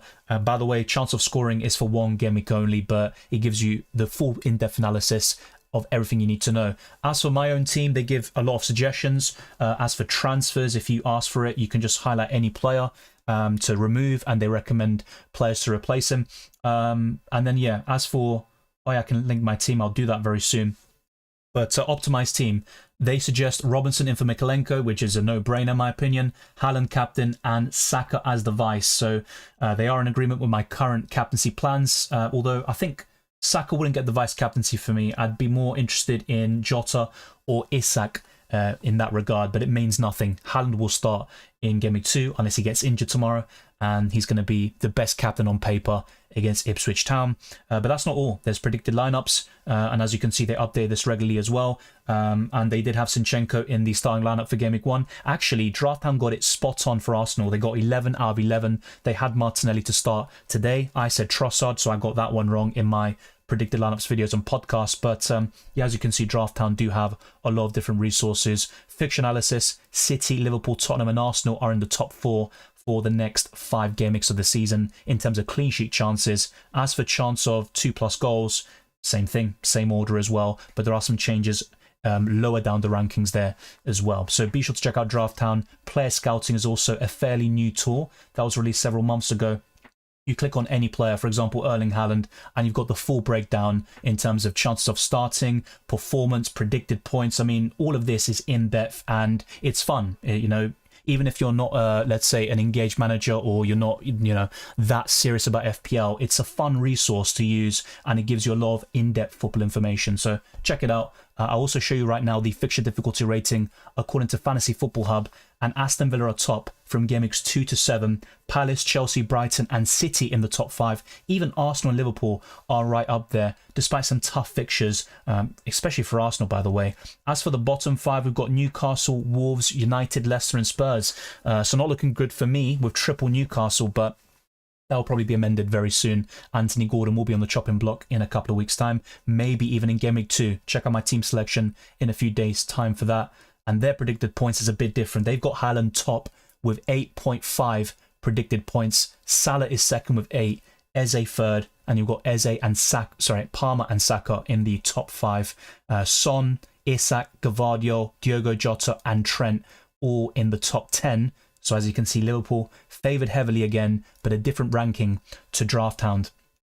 And yeah, as I mentioned earlier when Wei Seng asked about Saka and Salah, these are the stats for 2 of the best wingers in the Premier League who got off to a flying start today in this new Premier League season. Identical stats all round as covered earlier. Let me know your thoughts down in the comment section below. Who do you have, Saka or Salah? Do you have both? I'd actually be very interested to see if you've got both of them, because if so, you probably did very well in Game Week 1. What to do with Leon Bailey? Still good fixtures after Game Week 2. As you can see, Aston Villa are top of the fixture difficulty ranking. He did get a yellow card today, which is a bit disappointing. But yeah, with Leon Bailey, I'm not really too concerned. Obviously, for those that aren't aware, Matty Cash came off with an injury, so we could see his replacement. Not going to try bother pronouncing his name right now. I'll call him Costa. We could see him start at right back. And longer term, once Tyrone Mings returns from that lengthy ACL injury, he will be the starting centre-back alongside Pau Torres, with Quansah shifting to the right-hand side. And you would expect Maatsen to nail down a starting berth on the left flank. But you've also got Alex Moreno and Luca Dean. So a lot of competition for those places in the Aston Villa ranks. So let's whiz through these because, yeah, there's a lot of things here. Jesus. So a lot of you are saying the bonus points have been added. Thank you, Jack and Co. I appreciate it. Let's go to my team and refresh the page. Yeah, well, so right now I've got 56 points. So, yeah, I think livefpl.net had the Trent free bonus points. So that's something I need to change here on screen.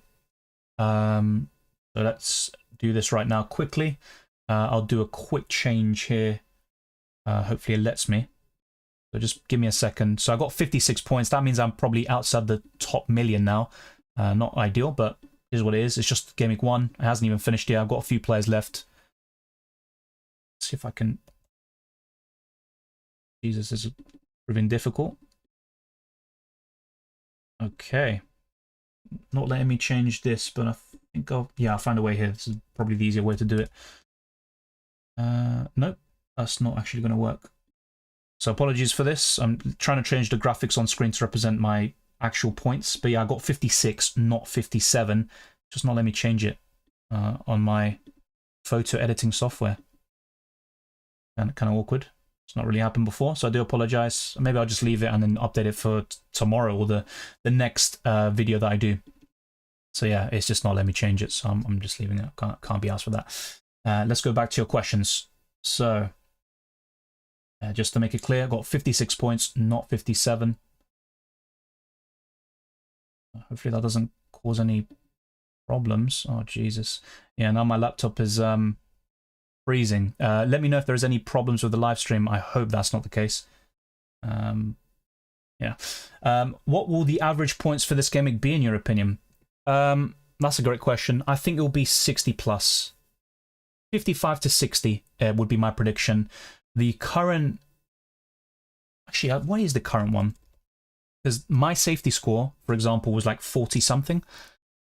So let's see. That's a very good question. That needs to be answered.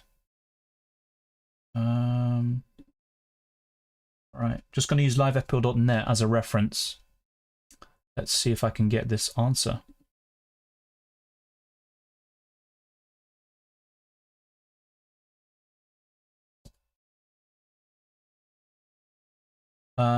The game week average right now is that the game week average? I'm not sure. I think it's 42. If I'm not mistaken, the average score is 42. Average. Let me just get this completely spot on. No, yeah, I think it's probably that. I think the average right now is 42. So, yeah, I'd say by the end of the game week with the Tottenham players, Eze, Haaland, some high-owned players, in the process, I'd probably say at least 55. I'd probably say 60 plus, actually. Yes, I'm going to go for 60 plus. Yeah, Shea got a straight red card. He's out for 3 matches. And that's why Mark Gay, he's heavily linked with Newcastle. That transfer might actually speed up now. Not going would hurt me this game week. It might hurt you emotionally, so to speak, but he's a very low-owned asset, so I don't think that is the case. Not owning Salah, for example, is a massive loss, or those that didn't go for Saka or Erling Haaland maybe for tomorrow. Yeah, not going with a low-owned, player is gutting, but yeah, I don't think it really hurts you rank-wise. How do the subs work exactly after the game week is done? Well, they only come on for you if a player in your starting 11 doesn't feature whatsoever. So, for example, let's say Eze misses out tomorrow completely against Brentford. Then I will have Smith Rowe come on from the bench, but you also need an eligible formation. So let's actually make another example. I know all my defenders have played, but let's say, for instance, Mikolenko didn't play, which makes no difference really because he was terrible today. If he didn't play whatsoever, Smith Rowe wouldn't have come on. Instead, it would have been Robinson. With 2 points. So yeah, that's the way it works basically. So the way you order your bench is the order they come on for you from the bench, but you also need an eligible formation. So it will skip the first and possibly the second player on your bench in order to preserve that. And the reason why Barco wouldn't come on is because he didn't play whatsoever against Everton, whilst Robinson did against Man United. So he would come off the bench for Mikolenko if he didn't play. Of course he did, but I'm just making the example to make it clear. In FPL, so I make subs in points or team selection. 51 points, Haaland, Munoz, Van der Ven, Nkuku, Henderson left. You can't make substitutions if that's what you're saying. You can make transfers now for Game Week 2 and, say a team up there. But yeah, you can't make substitutions during the game week like you can in Euro Fantasy or World Cup Fantasy and UCL. If that's what you're asking, apologies if I misunderstood. But you've got a good score and some great players left. Salah destroying our rank. Yes, but maybe Haaland will ease the pain tomorrow. Yeah, Salah's the FPL GOAT. Definitely in the last 10 years. There's no debate. I'm on 56. I tried to update the score, but it wasn't letting me, so maybe I'll do it after. Isak very bad. Yes, but the red card played a big part. Some people without them, FPL won't be the same. Good to have you for another season, Dylan. Thank you very much, Salah, despite ruining my rank. Thank you very much. Mazraoui is the pronunciation. All right, thank you. Hopefully I got that right, MS. Probably. Gordon Jota. Yeah, Gordon to Jota looks like a good move. I was asked this question yesterday as well, and I always said Jota was my preference. Cheers, Prof. 1743. Well, I had Rodgers yesterday, but I made a late switch to Smith Rowe, and that meant downgrading Pickford to Henderson to fund that move, and I also bought in Mikolenko for Joachim Andersen. So, yeah, I still like Rodgers. Not for Game Week 2 necessarily, but it wouldn't surprise me if he did something against Arsenal. I think he played all right today, but of course, no goal or assist is disappointing. Yeah, as I mentioned earlier, Prof, with Bailey, you don't necessarily need to sell him. He got an assist against Arsenal last season at Villa Park, and he also scored against the Gunners at the Emirates. So I don't think he's even that bad against Arsenal, and he's definitely a keep for Game Weeks 3 to 8 based on fixtures. Saka, Salah, and Son here. No Haaland. Very good midfield, to say the least. So yeah, Erling Haaland might be a big miss, especially in Game Week 2, but you can't cover everyone. I've got to keep saying it. I'm not sure, Raj, to be honest. As I mentioned earlier, and also in yesterday's stream, Salah was my favourite captain, but I didn't have him. I just went for this sort of team structure. I wanted Chris Wood up front. I also wanted Diego Jota and Trent to cover Liverpool, and I wanted Saka. So with this sort of thing, and also Erling Haaland, I decided to not go with Salah, which was obviously disappointing. It was not ideal. But if I had Salah, trust me, I would have captained him. There's no denying that. Love to have Haaland in Game Week 2. I think we all do, right? He's definitely going to be my captain. But is it going to be another Isak situation where most people seem to captain him and he kind of fall short. I remember a few years back in his debut season, Haaland was facing Bournemouth in Game Week 2, I think, in a home match. City won very comfortably, but Haaland produced just 1 assist, I think. 68 points right now. Is it still good? Of course it. Of course it. Jesus Christ. Fuck you know. Apologies, lads. That's probably a sign I need to get more water. Apologies. Yeah, it's obviously very good, and you've got 3 good players left. I could see 30+ points easily. Anyone else find Rodgers' performance positive? Yeah. From what I watched, I think he was pretty decent, actually. Don't have him, but could be an option for Game Week 3. Yeah, definitely. I don't think he was amazing, and of course, the lack of goals or assists will put people off, but he's 5 million, and if he can start week in, week out for Villa, I think he's probably the best 5 million asset in the game, in the midfield. 67 points, Salah King, and Chris Wood was awesome. Yeah, he was the star of the show for me, and he salvaged something. In terms of ownership, you know, it's always good to see a differential produce something. The likes of Palmer and specifically Foden will change the pendulum tomorrow. Yeah, I think Foden more so next week. He can do something off the bench. He might even start the game, but I think it's unlikely. Cole Palmer can still score against City. I think he'll start the game. Currently I have Doku. Do you think Doku will start for this first 4 game weeks? Not every single game. Once Grealish is back, you've got him. You've got Savio. Bernardo Silva can play on the right-hand side. So not necessarily. 62 points now, says Southampton is finished. Good stuff. Justin says 72 with Boros, Son and Solanke to play. Yeah, triple Spurs could actually work very well. I think Leicester will score, but I also think Spurs will get 3 or 4 goals. I'm on 65 with 5 to play. Yeah, it's looking good. Even if you have no Haaland, you're looking in a great position. Hope to lock at least 70+ points. Not sure what you're on right now, but probably fine. Quansah coming off destroyed my rank. Did it? I mean, it's a massive blow. You lose out on 5 points when Liverpool kept the clean sheet, but yeah, it's disappointing, but I'm sure there's more to it. 46 with Haaland, Eze, Borro, Munoz and Henderson to go. Thoughts? I think Haaland could easily get you to 60+ alone. The other players are of high quality.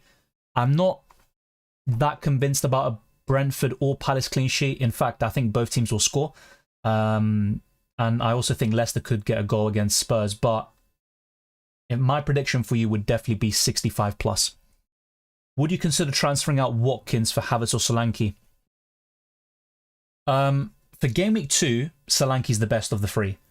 But I don't like Solanke for Game Weeks 3 and 4 against Newcastle and Arsenal. Havertz will tick along nicely all season. I think he'll probably get more points than Solanke. That would be my prediction. But they're all great assets. I wouldn't sell Watkins with that fixture run until Game Week 7. As I showed you earlier, Villa are top of the FDR for the next 6 game weeks, according to Fantasy Football Hub. Went Havertz and Son over Saka and Solanke. Well, not too bad, right? Havertz got maximum bonus points, a goal and an assist. Of course, as a striker, he gets 1 less point for scoring a goal now, and no clean sheet point, but looking good still. Both duos are excellent. There's not much separating them. I probably would have gone for Saka and Solanke, but Havertz and Son is quite differential, actually. Hall and Wood, or Robinson and Smith-Rowe for Game Week 2. Probably Hall and Wood, but that's very close. Knew I should have picked Hall instead of Quansah. I even chose Barco as a starter. Well, Hall did pick up a yellow card, so Burn was the better of the so-called Newcastle budget defenders. But yeah, look, Quansah's still good with the fixtures in mind. Yeah, Villa's fixtures are much better than Newcastle's, so take some solace from that. Should I transfer out Wood for Manice in Game Week 2? Yes, Fulham have better fixtures, but Forest aren't that bad. And I'd argue that they're better in Game Weeks 2 and 3 combined, so I'd keep Chris Wood until Game Week 4 at the very least. 44 with Henderson, Eze, Nkuku, Gvardiol and Haaland. You do have a clash there with Nkuku and Gvardiol, but I could still see you getting 20 or 30 points from your remaining players, so it's looking good. Could Jota, Salah and Saka be more important than Haaland? I don't know, mate, because Haaland is still going to face Chelsea tomorrow. He scored a hat-trick against them just 2 weeks ago. Ipswich in Game Week 2, some good fixtures afterwards, and Erling Haaland can go ballistic in any game. So I think it just really comes down to the fact just make your priorities, choose your favorite team structure, but if possible, try to have something that's flexible so you can switch between these premiums from Salah to Haaland or vice versa. So could they be more important? Yes, you're absolutely right. They could be, but in spells. Throughout the course of the season, there will be maybe a month or two where you think Haaland is absolutely essential. And I believe November, December is incredible for Man City, fixtures-wise. Bruno collected all the XG, but no returns. Yeah, maybe he's got that stacked. What's it called? He's going to cash it in maybe in Game Week 2 or 3. He's got a great record against Brighton, by the way, but they looked very impressive against Everton earlier. I'm not sure if he'll drop to 3.9 tonight. I can give you a quick look now. I don't expect any price changes on Saturday. But if we look at the current projections, Fabian Schär, Darwin, Gakpo, and Elliott could go down in price in 2 days' time. But yeah, I think Barco would probably enter this list. Let's actually search for him in this algorithm. So yeah, at the moment, people aren't selling him, but I think by tomorrow, yeah, I think as we get closer to the Game Week 2 deadline, yeah, Barco has a good chance of going down in price. But let's try to keep him at 4 million, lads, okay? That would be the ideal. No rush to sell him just yet. Just let him rot on the bench and focus on bigger priorities in your squad. Yeah, opinions on Quansah. I've been asked a lot about Quansah today. I think he'll start in Game Week 2 still, but it's a big concern for him to be subbed off against Ipswich at half-time based on the lack of duels won, according to Arne Slot. But he'll still start a lot of games this season, probably 25 plus. But it is a big concern, and I've always said if you can find a way, go to Trent, you won't regret it. I didn't know the rules, so having Cuckoo Solanke in the bench instead, I could have put in Cuckoo or Solanke in place of Robinson. No, it's not like UCL Fantasy. Yeah, I remember you in UCL Fantasy streams, but I'm fairly sure you were in FPL, right, last season. I remember you in FPL streams, maybe I'm wrong. But yeah, in FPL, it's completely different. You can't change the captaincy, and you've got to set everything up before the deadline. So once that passes, you can't change anything else, and any changes you make in terms of transfers, captaincy, or your order of your bench and stuff will be for the following game week. I'm on 96 of 8 to go. Right, okay. If so, that's fair play, but I'm just wondering who the hell you have. Do you have Salah triple captain alongside Saka and Jota and Trent? I don't know what you've got, but that would be incredible. Nah, okay, no, okay, no, I'm being stupid. With 8 to go. Yeah, you're taking the piss. MQZT says on 53 of Nkuku, Haaland and Solanke to go. Good stuff. Looks very solid. You planning on using a transfer for Game Week 2? I probably will. I always use a transfer in Game Week 2. I very rarely roll.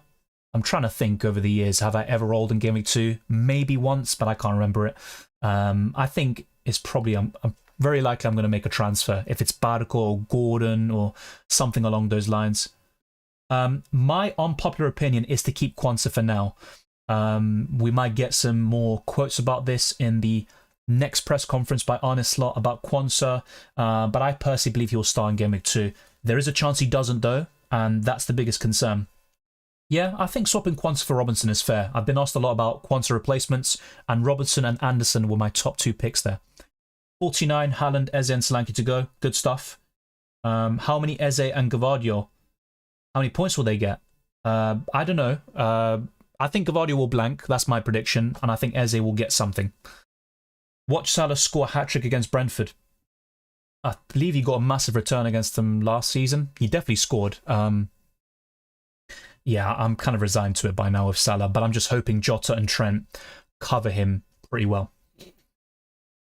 Thank you, Dan the Man. You need more subs, likes, comments, support, etc. The value of your content is top-notch. Very kind words from you. Thank you very much, and good luck for Game Week 1 and the rest of the season. Do you advise me to replace Pickford and replace him with a goalkeeper elsewhere? No. Don't get me wrong. I really would hate playing Pickford or any Everton defender against Tottenham.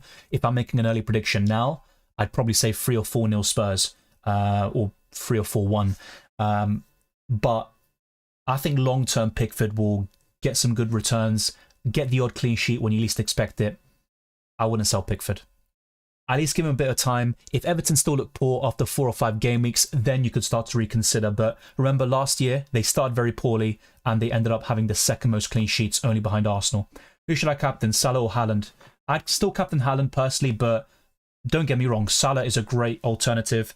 I wouldn't be against captaining him. So if you've got a good feeling, go there. I wouldn't be surprised if he outscored Haaland, but if you're looking at the fixtures on paper, I think Ipswich at home looks more appealing than Brentford. Any 7-point family midfielder suggestions or less? In Cuckoo. We'll see how he plays tomorrow, but he would definitely be at the top of my agenda. Anthony Gordon is still decent, but I wouldn't be recommending him right now, personally. I do like Garnacho. The fixtures aren't great, and of course he wasn't a starter yesterday. But yeah, I'd probably go for the likes of... Yeah, I'd probably go for those two. Maybe Minter if he comes back from his concussion injury.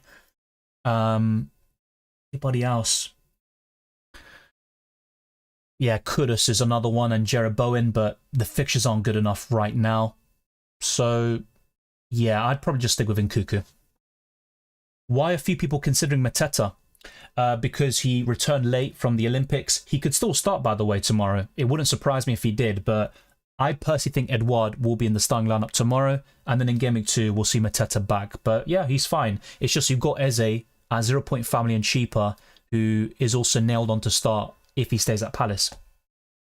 Who should I captain? So yeah, my personal opinion is Haaland, but Salah is a great option next week. It's almost 50-50 for me, despite Ipswich at home looking so good. I have to say I'm tempted by Salah. I really am. I wish I had him, but it is what it is. Should I remove Barco considering he didn't play and could have a price drop? I'd wait and assess for now. I don't think he'll go down in price tonight or in the next few days at least. But as we get closer to Game Week 2, yeah, I think before the deadline we'll see a price drop. But don't be too bogged down on price falls. I know building team value early on is quite important, but it's not the be-all and end-all. And if you make an early transfer, there's always the risk of an injury happening or, you know, other problems rising in your team. Let me go back to my team. Let's have another go at changing the score because, just to reiterate, I do have 56 points and not 57, as Trent got 2 bonus points and not maximum. Can I bloody change this, please? Oh, geez, this is being jarring now. I don't know why. Maybe I'm being stupid. Wouldn't be the first time.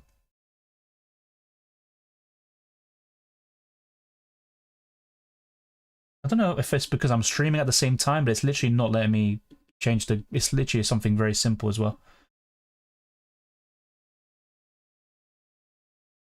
Yeah, I don't know. And if this causes problems with the stream, then it's definitely not worth it. I'm actually really baffled. So I do apologize. It might be like, what the hell is this guy doing? Yeah, I'm trying to change the points live. I normally do it with ease, but it's not letting me. That is very annoying. I'm going to give it maybe 1 or 2 more goes, but yeah, I'm quite stubborn. Piece of crap. All right, let's just leave that then. All right. Is it crazy to wildcard in Game Week 2? I need Salah. I wouldn't wildcard just for a single player, even Erling Haaland or Salah. I don't think so. Now, there is merit to wildcarding early. There is a popular strategy to wildcard between Game Weeks 2 to 4, but my advice is to wait for more information. It's Mazraoui time. Someone did tell me the pronunciation earlier, but I've forgotten it already. I wouldn't say so against Brighton and Liverpool. Maybe after. But not in Game Weeks 2 and 3. I think United concede, and they might even lose both games. On 69 with Borro, Solanke, and Doku to go. Great stuff. I think Doku could be a really good shout tomorrow, and Borro and Solanke, yeah, probably 3-1 win for Spurs. That's my prediction. And Borro could get an assist. Solanke gets a goal too. How likely is Barco to start and play 90? Chance of starting, probably at 20% now, maybe even lower. Chance of getting 90 minutes, probably 1%. Maybe not the best figures. They have no logic to them, but it's very unlikely, basically. I'm on 27 points right now with 7 to go. Please help. It's a low score, but you've got 7 left to go. So I'm not sure who you have. Maybe Haaland, Gvardiol, Borro, Solanke. These are good players, if that's the case. And Eze, don't worry too much. If you've got 7 players left, don't worry about if you're going to do well or not, because that's a lot of your team left to go. If you've got a captaincy as well yet to play, then it's technically 8 players left, so don't worry about it. I think Nkuku could be a mistake. Let's wait and see how he plays tomorrow, but I think the fixtures between Game Weeks 2 to 8 look very appealing. He had very good stats for Leipzig throughout his career, And for Chelsea last season, he did fairly well considering the limited minutes. I disagree, but you might be right eventually. Let's see how time goes. Is it crazy to wildcard right now?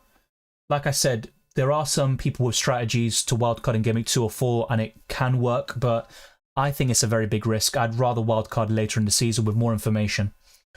Should I sell Quansah? If so, for who? My current inclination is to say no, but I completely understand why people want to. Being subbed up for halftime, there's a chance Konate does in Game Week 2, and that's already enough to put you off. You have so many 4-point family defenders, Mazzauri, Lisandro Martinez, Anderson, Robinson. So yeah, I can understand why you'd want to do it, but I'd probably keep him for now. I think he starts in Game Week 2. I may be wrong, but let's see. Hey Dylan, feels good to be back. I'm swapping Gordon for Bernardo Silva or Nkuku. Which do you prefer? Nkuku. Bruno ruining my rank. Changed from Saka and Robinson to Bruno and Gavardio last minute. Yeah, that's disappointing, but with Saka as well, he had that yellow card. He was on for 4 points. He scored that late goal to completely change the outlook. He had a few niggles throughout the game, but yeah, look, Bruno Fernandes really should have done better. You were unfortunate in Game Week 1, but he's got a great record against Brighton, so he's not necessarily a sell. I actually prefer Bruno over Saka in Game Week 2. Gordon will be okay. Yeah, I think he'll still be okay. I think over the next 3-4 game weeks, he's probably going to have his best FPL output against Tottenham. That's my prediction. Benching Nkuku or Smith-Rowe next week. That's difficult. Nkuku away to Wolves or Smith-Rowe at home to Leicester. I mean, fixture-wise, you'd probably favour Smith-Rowe, but I'm going to go for Nkuku. 36 with Henderson, Bodro, Eze and Haaland to play. Great players at your disposal. It's a bad score so far, but not to worry. There's still a long way to go, and maybe in Game Week 2, the luck will go your way. What happened to Barco?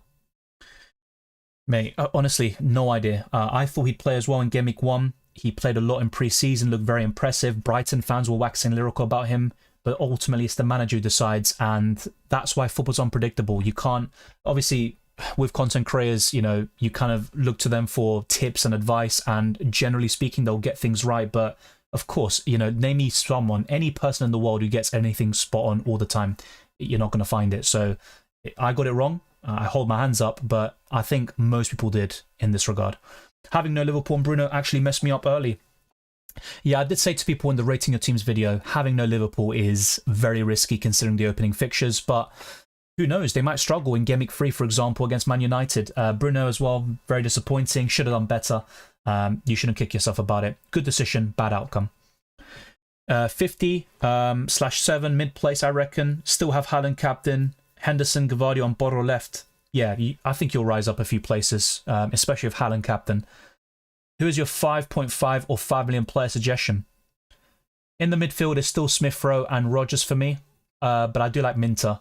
Just remember, he did get subbed off with a concussion today. He's a risk or a doubt for Game Week 2. But yeah, those three definitely spring to mind. I'm new to FPL. Why are bonus points handed out? Why are bonus points handed out? Well, it's just a way of rewarding players for different aspects of the game. It could be tackles, passes, but most importantly, it comes down to goals, assists, clean sheets for defenders, penalty saves for goalkeepers. So that's how, or that's why bonus points are given out, to kind of add another dimension to the game. It's a flawed system, even with the changes this year. But yeah, why are they given out? To give another dimension to the game. Yeah, you have asked this question a lot, Gunner24. Like I mentioned, there are some merits to wildcarding in Game Week 2, but I wouldn't recommend it, generally speaking. Who cares? It's only a point. Yeah, I know, Rommel, but some people were saying, oh, you don't have 57 points or whatever, and I would rather rectify it on screen, and I can do it usually with ease. For some reason I can't now. Maybe pin that you have 56 points. Yeah, it's not a big deal anyway. You'll see it in the next stream. Well, in the next video, you'll see a different score because I will have Haaland, Eze and Henderson who will contribute towards the score. Should I change Quansah for next week? My current advice is to not change him yet, but I understand if you want to. Do you think Quansah will lose his place? It's possible, but I think it'd be very harsh. I don't even think he played that badly, but Arne Slot might be ruthless in this regard. How do you reckon the Arsenal-Villa game pans out? Well, last season, I believe Arsenal were the better team at Villa Park, definitely. I think at the Emirates, Villa probably deserved to win in the end, especially in the second half. They controlled the game. Arsenal were completely off it and Villa deserved the win. But Arsenal had chances across both matches and they should have punished Villa. Arsenal were a bit shaky today. I think they were a bit sloppy, gave the ball away very carelessly at times. If they do that against Villa, they will be punished. I think both teams will score and it will be a very tight game which can go either way. And it's going to come down to very key moments in the match. I'm going to back Arsenal to win, but it's going to be very difficult. I think 2-1 to Arsenal would be my current prediction. Should I keep or sell Murphy? Tricky to really rate this because he only got subbed off because of the red card. I think he'll start against Bournemouth, but it is worrying to see him subbed off first with such a situation. I'd probably look to sell if you can go to a Smith Rowe, for example. I wouldn't go to Rodgers just yet in Game Week 2. He can do something against Arsenal, but it's not a great fixture on paper. 59 with Eze, Solanke and Porro left. Good stuff. Yeah, wildcard Game Week 6 I'm more open to because you've at least got 6 game weeks worth of data and also your own observations to make the best decisions and identify the best teams and players. So I think that has more merit to it than Game Week 2. Gordon replacements, Nkuku springs to mind for me. I also like Smith Rowe still, for those that don't have him. There's plenty of options at these price points, to be honest. If you don't have Jota, by the way, I'd highly recommend him. He'd be my top pick. He's not the most nailed on, and he's obviously injury prone, but Jota and Nkuku would be my top 2 right now. 74 with Gvardiol, Eze and Solanke to go. Praying for a Haaland blank. Yeah, I don't blame you. I would be in the same, mindset if I had your players left, but even if Haaland does something, let's say he scores a goal, you're in a good position with that amount of points and players left. Congrats, Dylan. Thanks to you. I'm at 71 points with Haaland and Flecken. I captain Salah. Great stuff. You've got Haaland and Salah with a good score, so it's looking promising. Yeah, it's looking good for you. Callum Jr. says, got 49 with Nkuku, Kamada, Munoz and Haaland left.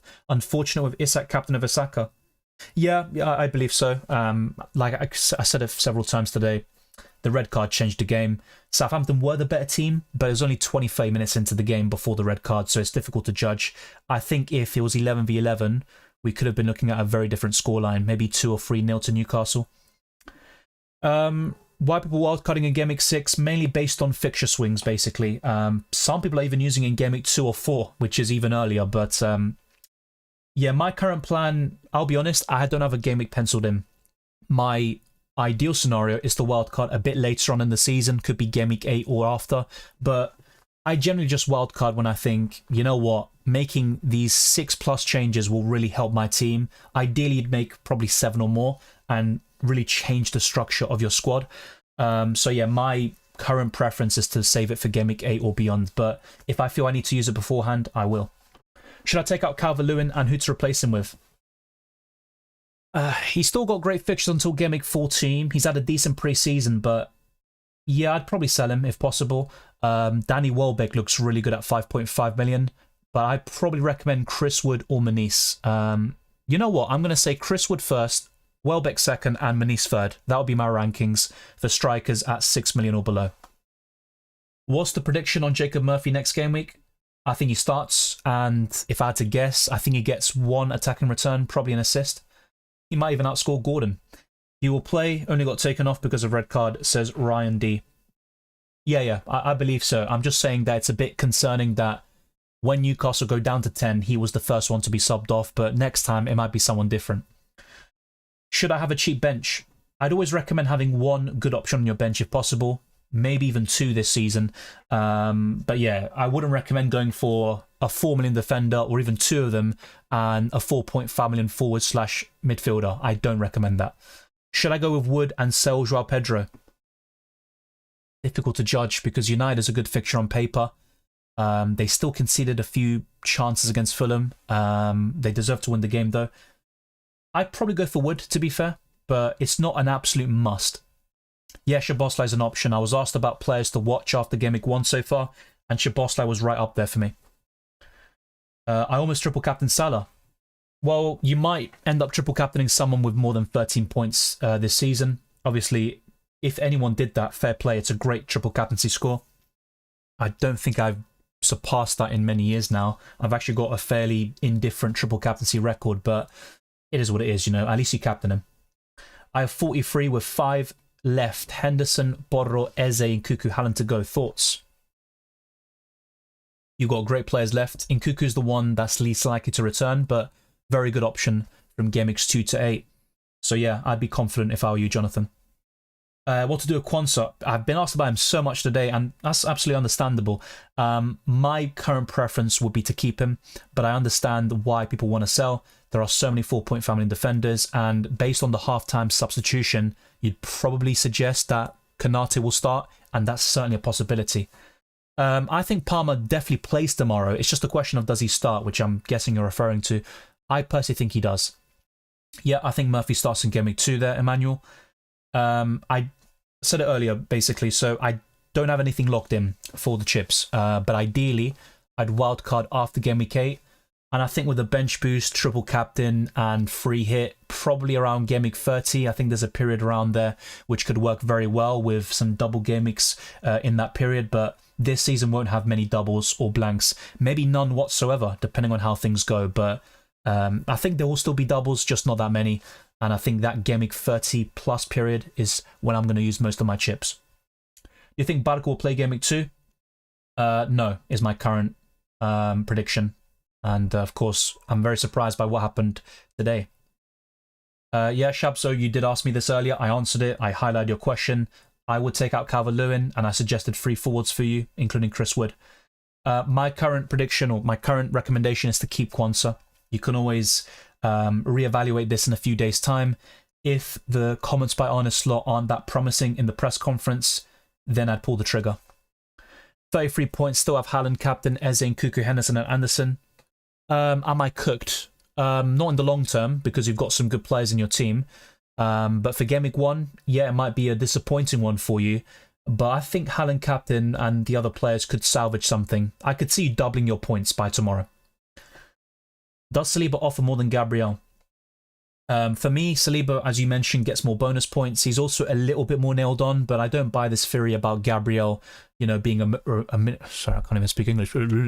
A minute's risk, or you know, he's going to be rotated later this season. For me, the main backfill for Arsenal will be Calafiori, White, Saliba, and Gabriel. We might even see Timber at left back, but Gabriel will start 30 plus games at centre back in the league, probably even 34 plus, and he will score more goals than Saliba and the rest. But I agree with you, Saliba's bonus points potential makes him the slightly better option and probably the safer pick. Why do I pronounce Spanish names weirdly? I speak Spanish, so I don't know, you be the judge of that. Is Gordon injured? No. Do you have someone who needs to be in your team if you didn't already have them? Well, for me, I'd feel that Salah is a must-have. Yeah, it'd be Salah, and between game weeks 2 to 8, one of Nkuku or Palmer I think would enter that territory. Is Xerxes a good choice? Obviously a very impressive debut off the bench, scoring the winning goal, but I wouldn't recommend him just yet against Brighton and United. I'd wait afterwards, against Liverpool, sorry, in game week 3. I'd wait until game week 4 and beyond. Thoughts on Kamada as a differential? Interesting. I'm, you know, open to such a differential, and Kamada is a decent player. But I think in the Crystal Palace setup, Eze and Mateta would be the top 2 options for the attack. FPL Lewis says 69 points with Borro, Docker, and Solanke. Will I lose rank? They're good players left, and you're probably relying on a massive return from one of them, which is possible. I'd say Solanke is the most likely, but I think you will drop down in rank a little bit, but you'll still be well within the top 1 million. Probably within the top 500k, dare I say, but it will be tough. There are very fine margins right now between ranks. I think Nkuku has a good chance versus City. Yeah, Rodri is so important to City. We saw last season in the spell where he was suspended, City lost every single game basically, so I completely agree. Nkuku can do something tomorrow. 49 with Haaland, Nkuku, Borro, Henderson to play. Good stuff, glad tidings. Best Formula defender to buy. I mean, probably Harwood Bellis or Bednarek Stevens. I mean, just a 4 million defender who starts, right? Could even be Wout fast, but I don't expect Southampton or Leicester to keep clean sheets. So I think this answer will change over the course of the season. It might even be Mosquera, who should have been sent off today, but I'd say Harwood Bellis to be on the safe side. He's also got high ownership, though, and he's another one who's prone to price falls like Barco. A point was taken away from Arnold and given to Salah. Yeah, that's absolutely fair enough. Wasn't aware of the Mazraoui. Okay, I need to get this right. I'll double check that after the stream. I know someone put a comment earlier, but I forgot what they put. Yeah, I didn't know about him having a bonus point taken off, but I did know about the Salah one. Would you sell any of Quansah, Ahmad, Murphy? I understand the temptation to sell one or two of them, but I'd keep Jacob Murphy for now. He will start in Game Week 2. Ahmad was disappointing FPL-wise. He might even drop to the bench with Garnacho knocking on the door. Quansah is a very big risk with Kanate as well. But if I had to pick one to sell, it'd probably be Ahmad. Game Weeks 2 and 3 look tough for United, and you can go to Rodgers or maybe Smith Rowe if you've got 0-point family and left over. 55 points says Jack, good stuff. Robertson over Gabriel in Game Week 2? Yeah, I think Villa score against Arsenal. Hey Dylan, hope you had a great summer. Likewise, Delhi, for you too. I have 45 points with Haaland, Nkuku, Henderson, Eze and Gvardiol to play. I should have gone with my gut and put Salah in the team. Yeah, look, I was convinced Salah would do well in Game Week 1, right? And he probably will between Game Weeks 2 to 8, but you can't cover everybody. And I'm happy with my setup. My biggest regrets would be Mikalenko and Gordon, who are the only blanks in my starting 11 so far. Do I sell Barco as he didn't start and could lose value? There's no guarantee he loses value, at least for the next few days, but I think he will before the Game Week 2 deadline, so I understand where you're coming from. If you've got no other fives to put out, then maybe, but do I really recommend Barco to Harwood, Bellis and Bednarek? Not really, because I wouldn't start these players in Game Week 2. But if you can go from Barco to Robinson, for example, and you need that defender to bolster your defense next week, then yeah, go for it. I think that's a great move, but I wouldn't sell Barco to another 4 million defender just yet. The only benefit to it is preserving team value. Trent was great today, unlucky not to get an assist. Yeah, Diogo Jota, cough cough. When do price increases and decreases happen? They might even start from tonight, but they basically happen around 1:30 to 2:30 UK time. I'm not sure exactly how it is now because obviously the clocks change in October in the UK. So yeah, I think right now it would be 2:30, and then once the clocks go back in October, it will be 1:30 AM. That's when the price changes will happen. I'm not sure if they're going to change that this year, but that's what typically is the case in seasons gone by. Yeah, triple game mix is very unlikely this season, Jankster, and I think the last time we had one was Man United, 3 years ago. Double game mix, I think there will be, but just not that many. Based on the changes to the FA Cup schedule, it will result in fewer clashes with the Premier League, and as a result, we're going to get less double game mix. But if we get, for example, a massive, political figure, or, for example, someone from the royal family, that sort of shenanigans, something happens there and then football suspended, or you have an outbreak, then yeah, of course, we could have a double game week and postponements. But who knows? Life is unpredictable, football's unpredictable, but on the face of it, we should get far fewer double game weeks this season, and I'd say there's a very little chance of a triple game week. Grazie, Dylan. Thank you very much, Robin. EUFV says, I have Son left.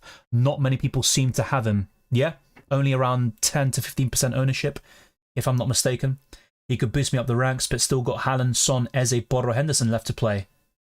Yeah, I see what you're saying. You've got 39 points, which isn't great now, but you've got some fantastic players left, so I'd be confident. I agree with you. 60, 70 points would be feasible.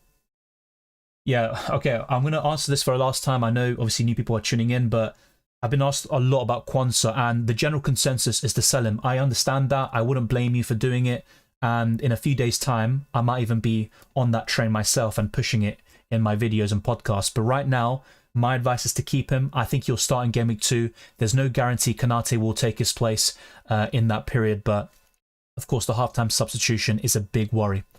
Got Solanke gutted really, as it was a toss-up between him and Havertz. Who knows? He could still get a goal or two against Leicester tomorrow. Oh, sorry, I keep saying tomorrow, on Monday night. And to be honest, I think Solanke in Game Week 2 against Everton is looking really enticing. As for Havertz against Villa, that's a very difficult game. He'll get chances, and I think Villa's high line could play into Arsenal's hands. They'll concede opportunities, but will Havertz take them? Let's see. New to the game, on 44 points with Haaland, captain, Eze, Gvardiol and Borro to play. Is this respectable or a bad start? But it's respectable, especially for a newcomer. You've got some great options left to play. They could easily get you 20 to 30 points more. So that's fine. It's not the best start, but it's also fairly decent considering you're new to the game. You've got some great options as well. So it will ebb and flow. You'll have some poor weeks even when your team looks really strong. And Game Week 2, for example, you might even get to 100 plus points. That's the sort of game FPL is. I had Aina. Why was he subbed off at 54? Not injured, right? I'll double check that for you now. Like I said, there's a few games where I didn't watch all of it. I've maybe only watched moments. And Forest versus Bournemouth, for example, I didn't watch anything whatsoever. And I'll watch the highlights very soon. With Aina, he did have an injury problem. According to SofaScore, he was subbed off due to that. Let me actually check if I can get any updates. I don't think we'll get a quote from the manager. But yeah, no, we don't have any updates so far. Maybe on Twitter we'll get something. Give me a second. But yeah, apparently he did come off with an injury. If anyone does know, then be sure to let me know in the live chat. But yeah, it's a good question worth posing. Let's see. I know.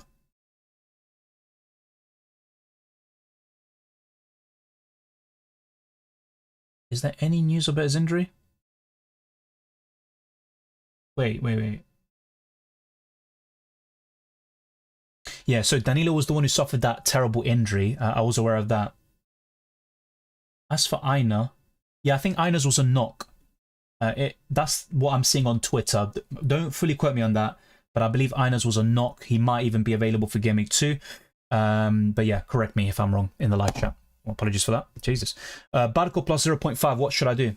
In that case, and you're happy with the rest of your team, I would recommend an upgrade there.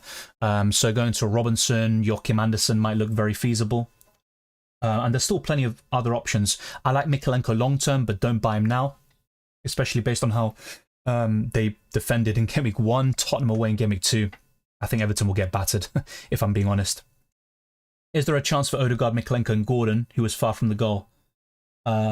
What do you mean, is there a chance? For them to be good assets? Yes. I think Odegaard is a very good asset in terms of bonus points. He'll tick along nicely this season. He might blank like 3 or 4 times in a row and then produce a monster haul. That's the sort of player he is. And look, he can play very well and not produce anything, which is very frustrating. But yeah, they're still good FPL assets overall. Hall or Robinson or Livramento?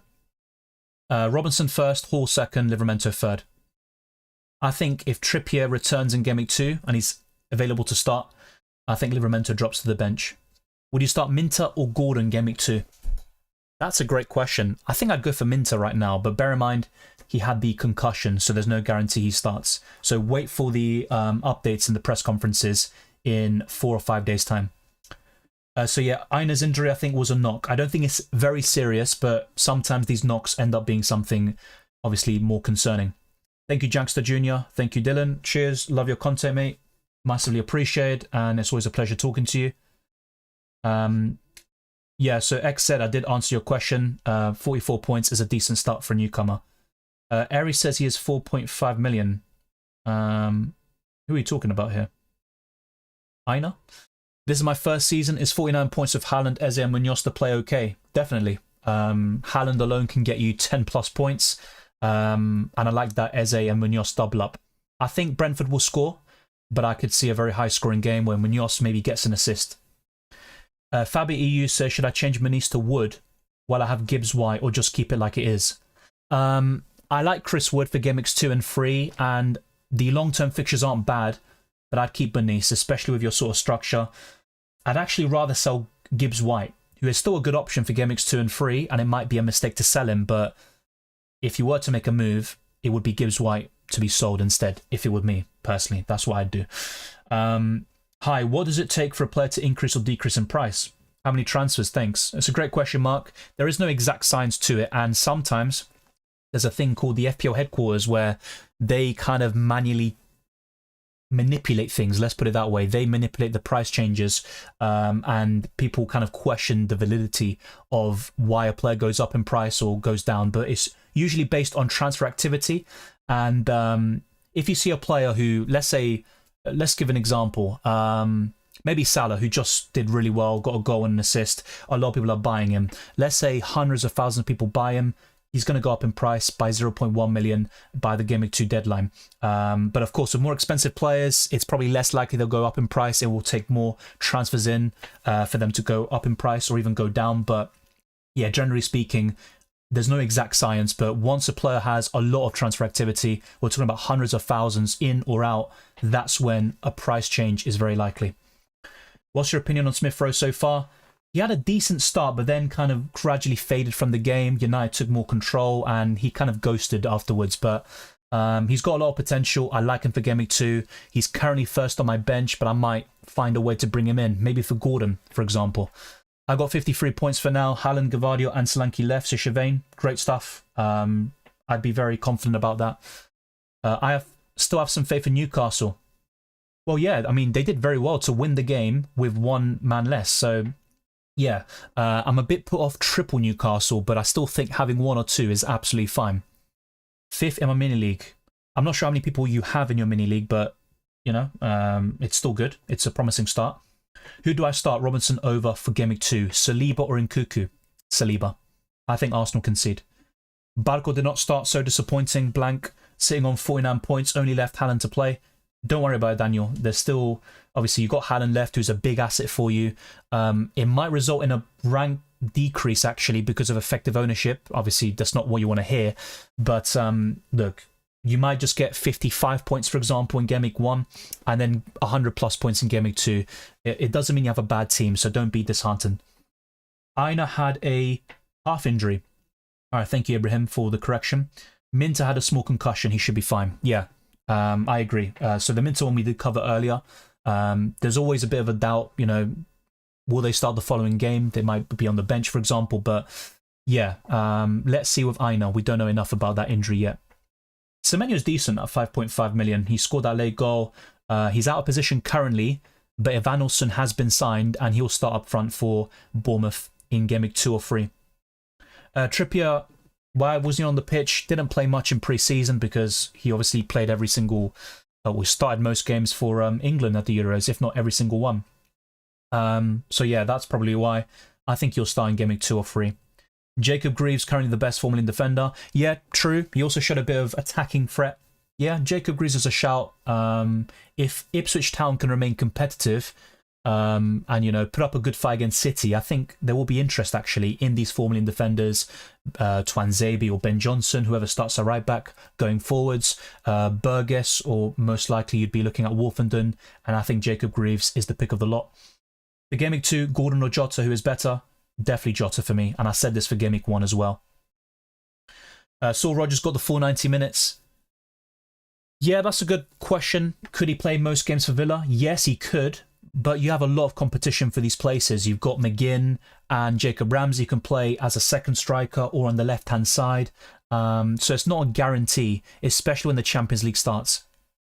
Turtle T says, best defender for 5 million to replace Quansah. Probably Munoz at 5 million specifically. When you look at cheaper defenders, you've got Robinson, Anderson, and Joachim Anderson. Wait, I just said Joachim Anderson. What an idiot. Yeah, so Robinson, Anderson, and probably not going to recommend Mikalenko right now, am I? So maybe Lisandro Martinez or Mazraoui. I'll keep butchering his name, by the way. So unlucky with the Murphy pick. Yes, you are. Should I stick with him or transfer him to Smith Rowe? I do like Smith Rowe for Game Week 2, but I'd probably persist with Jacob Murphy.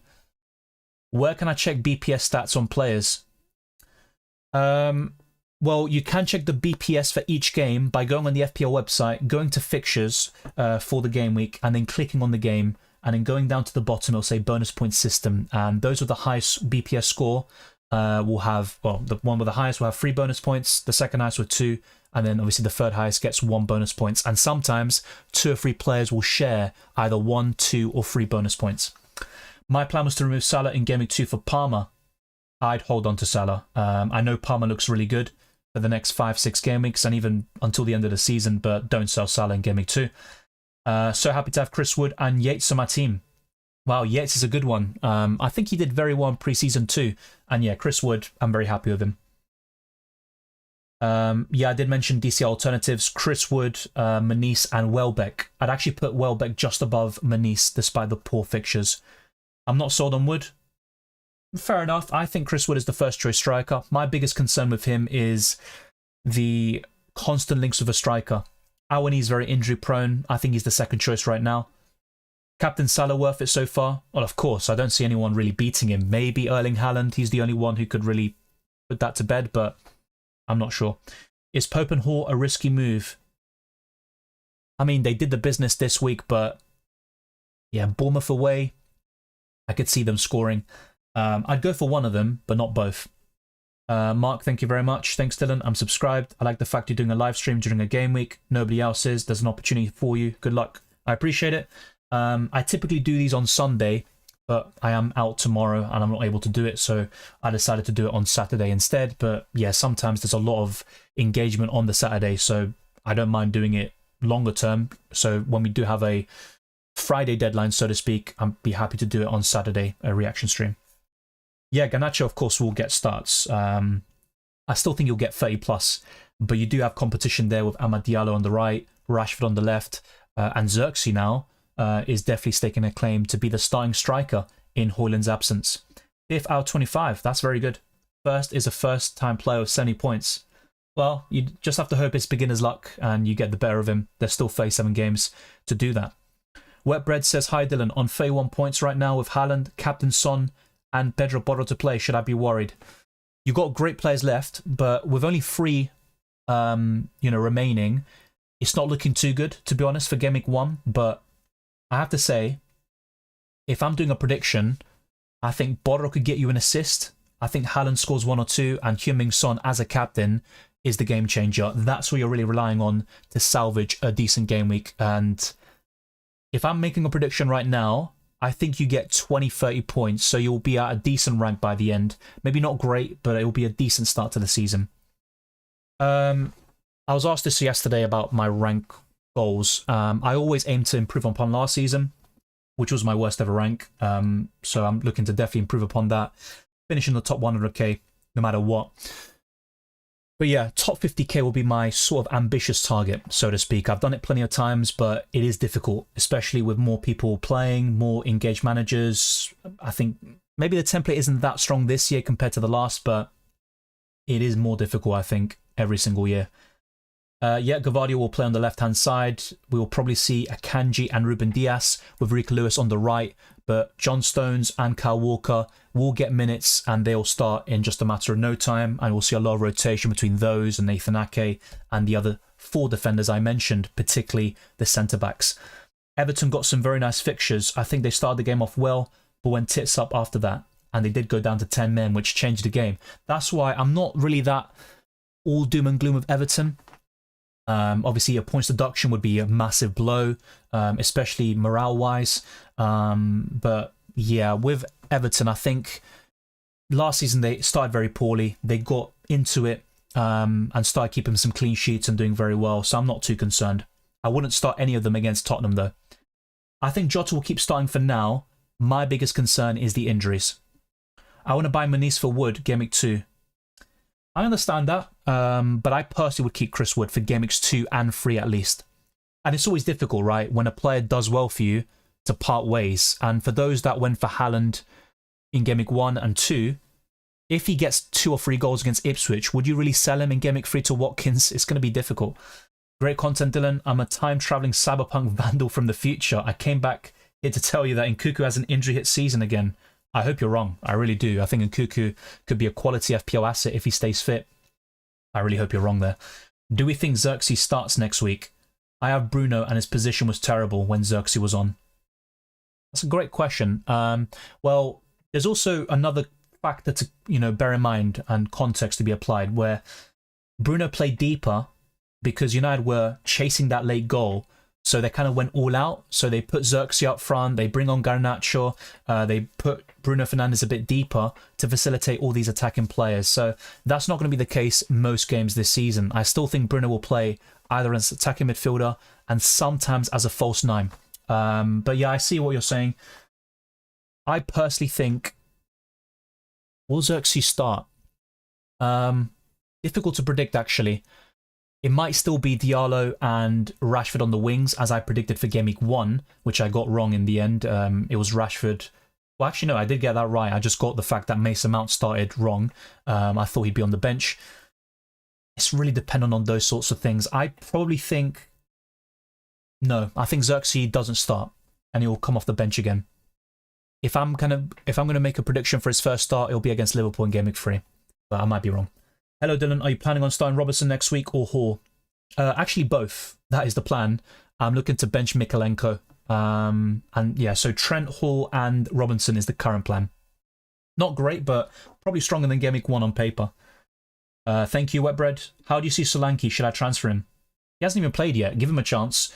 I'd definitely keep Solanke for the first 2 game weeks, but he's probably a sell in Game Week 3, fixtures-wise, and if you've got funds to go to Ollie Watkins, that is the dream move in Game Week 3, dare I add. Thank you, Frankie. Have a great weekend too. Nice to see you, Ori. As well. Currently 66 with no Haaland. Last season I finished 960. That's a great rank. Don't know if I came to speak, but missed the streams. No worries. Yeah, that's a great rank last season. It'll be tough to top that, but it is possible. No, I'm not happy with Gordon in Game Week 1, but you also have to be fair and say Newcastle went down to 10 men. That probably played a big part in the blank there, and also Isak's low score. I am considering selling Gordon in the next few weeks, but he was always a bit of a iffy one for me. Despite what he did for me last season, he was incredible. Having triple Newcastle was always a bit of a risk. Yeah, Aina has a knock / a calf injury, so we'll wait and see, Ibrahim. But yeah, let's wait and see. It's a bit of a concern, obviously. It's not ideal with Game Week 2 and 3 having good fixtures for Forest. Will De Ligt start for United next week? Not a guarantee, actually, with Maguire and Lissandro playing very well. But I think De Ligt will start in either Game Week 2 or 3. And that partnership between him and Lissandro could be very solid, actually. And then you have Euro coming back from injury. It's going to be tough for all of them to start at the same time. We could even see in certain games United going to a back 3. But that'll only be once the other defenders are fully fit and available. So yeah, thoughts on Solanke. I think he'll do very well in at least one of the games against Leicester or Everton. I wouldn't be selling him just yet. Are you scared of not having Salah? I mean, mate, the damage is done.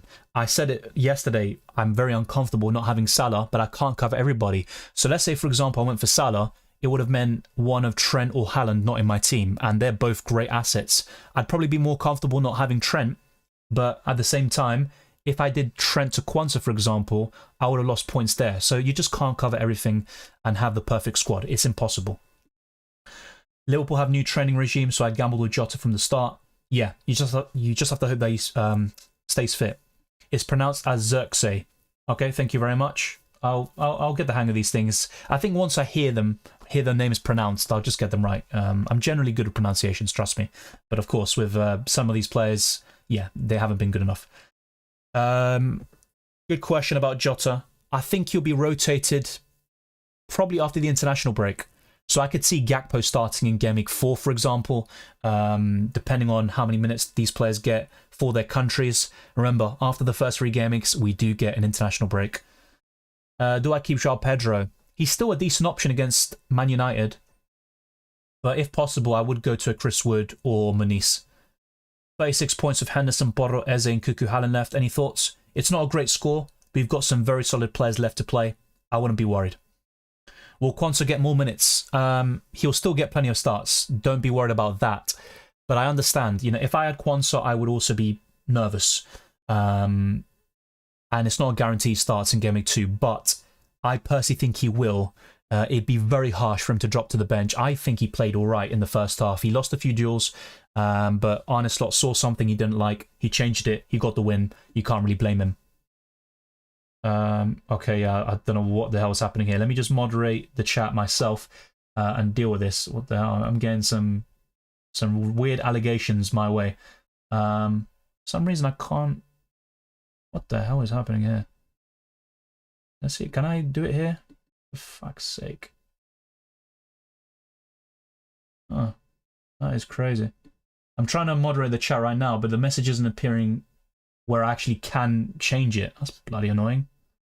Here we go. All right. There we go. Yeah, apologies about that. It's all sorted. That will not be happening again. By the way, we are very close to 200 likes. We might as well get to it. We've had a lot of viewers today throughout the entire stream. Let's get to 200 likes before the end of it. I have been streaming for over 2 hours now, I believe. I haven't even had dinner yet. I will be having it very soon whilst watching Match of the Day, so that should be a good one. But your support is massively appreciated. Thank you to those that send in super chats, all the new members and patrons, and also to the subscribers and likers. Gordon swapped to Jota. I'm not a big fan of these sort of knee-jerk reactions, so to speak. I still like Gordon, but I said it before the Gameweek 1 deadline. I prefer Jota over Gordon, and if you can make such a switch, I would recommend it. Would you stick with Ahmad or transfer him out?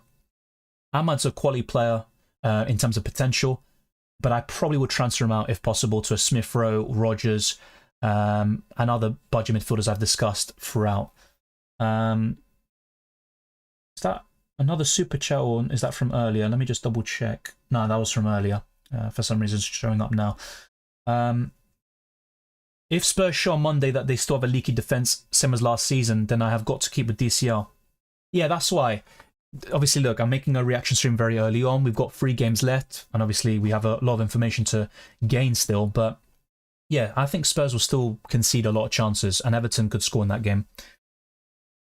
Why did Jacob Murphy get 30 minutes?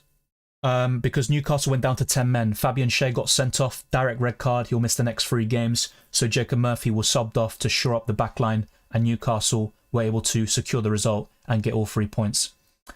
Yeah, 69 points with 3 players left is good. It also depends which players you have left, but yeah, it looks really good. That's a good question about Quansah. I'm not that sure, because some people might hold on to him in the hopes he starts in Gameweek 2. And his ownership isn't that high, mate. It's yeah, 6.4%. Barco is a player that's really likely to go down in price, not Quansah. Good evening, FPL Cortex 2. How many minutes will Smith Rowe get next week? He's not a player I expect to get 90 minutes every single game. I've never really felt that with Emil Smith Rowe. But I think he'll get 70-ish. That would be my prediction. He'll get more than the United game. I'd say 70 plus. What to do with Barco now? If you've got 0.5 million, I'd highly suggest making that sort of move. But if you don't have any funds in the bank, I know you might have to suffer a price decrease, and that's not ideal. But I'd rather just wait, have 2 free transfers in Gameweek 3, or focus on other areas in your team that are more important. Unless Barco was a starter for you, in that case, I think he's a priority sell. He's not the biggest concern in the world. Thank you, DJ. Massively appreciated. Yeah, Matoma scored, and you are right, he is going under the radar. Obviously, the injury-ridden season last time out is a big factor for that. Best 4.5 defender. Difficult to judge after 1 game week, but my favourites would be Robinson, Joachim Andersen, and probably one of the United ones, such as Mazzauri and Lisandro Martinez. But if I had to pick one, probably Joachim Andersen. Would you start Minter next week or transfer him out? Apparently he had a head injury. Yeah, he had a concussion. I'd start Minter next week as things stand, but it also depends who you'd start him over. Odegaard swapped to Saka. The thing is, there will be certain games where Odegaard just goes ballistic and he's a great option. He's also much cheaper than Saka, so there's actually a big debate to go for him over Saka this season. But yeah, if you're asking me, Saka will get more goal contributions. He's probably worth the extra millions if you had to put a gun to my head.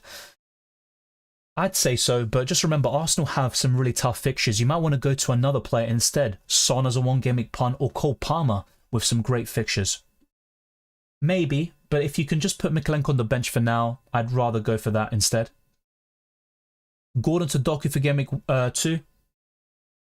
You know, if Doku starts against Ipswich, he's a fantastic player on paper. He got that massive return last season against Bournemouth at home, but I'd rather go in a different direction, I think. Probably, Roy. I think Barco's price will drop. Not today, but within the next week or so. Look, logically speaking, I think Quansah is very close to being a sell, but my personal take is to try to calm down with it and not sell him just yet. I wouldn't sell Pickford. He's a goalkeeper. You don't want to make too many changes in this position. He's got the best fixtures until Game Week 14. He's obviously in a void against Tottenham away, but you know, if you've got no other goalkeeper, I can see why you'd want to sell. I'd say no. I'd keep him. Watkins or Wood? Long term is Watkins. For Game Week 2, Chris Wood looks much better, so I'd stick with him, but for Game Week 3 and beyond, it's Ollie Watkins all day long. Do you like Trent's positioning? I've noticed he's getting more near to the box and more goal threat. Trent is always going to be a great FPL asset, isn't he? No matter who the manager is. I think in the first half he didn't really bomb forward that much, but in the second, Liverpool controlled the game. Trent bombed forward, got into good positions. But we're always going to see more assists from him rather than goals. That's not going to change. But yeah, I do like Trent's positioning at all times, to be honest. 63 of 5 left, couldn't have gone better. Good stuff. I took out Xerxes, but still scored 77. Well, yeah, that's a very good score. I mean, for Xerxes to get 7 points, despite being a substitute, is very impressive, but you can't get them all.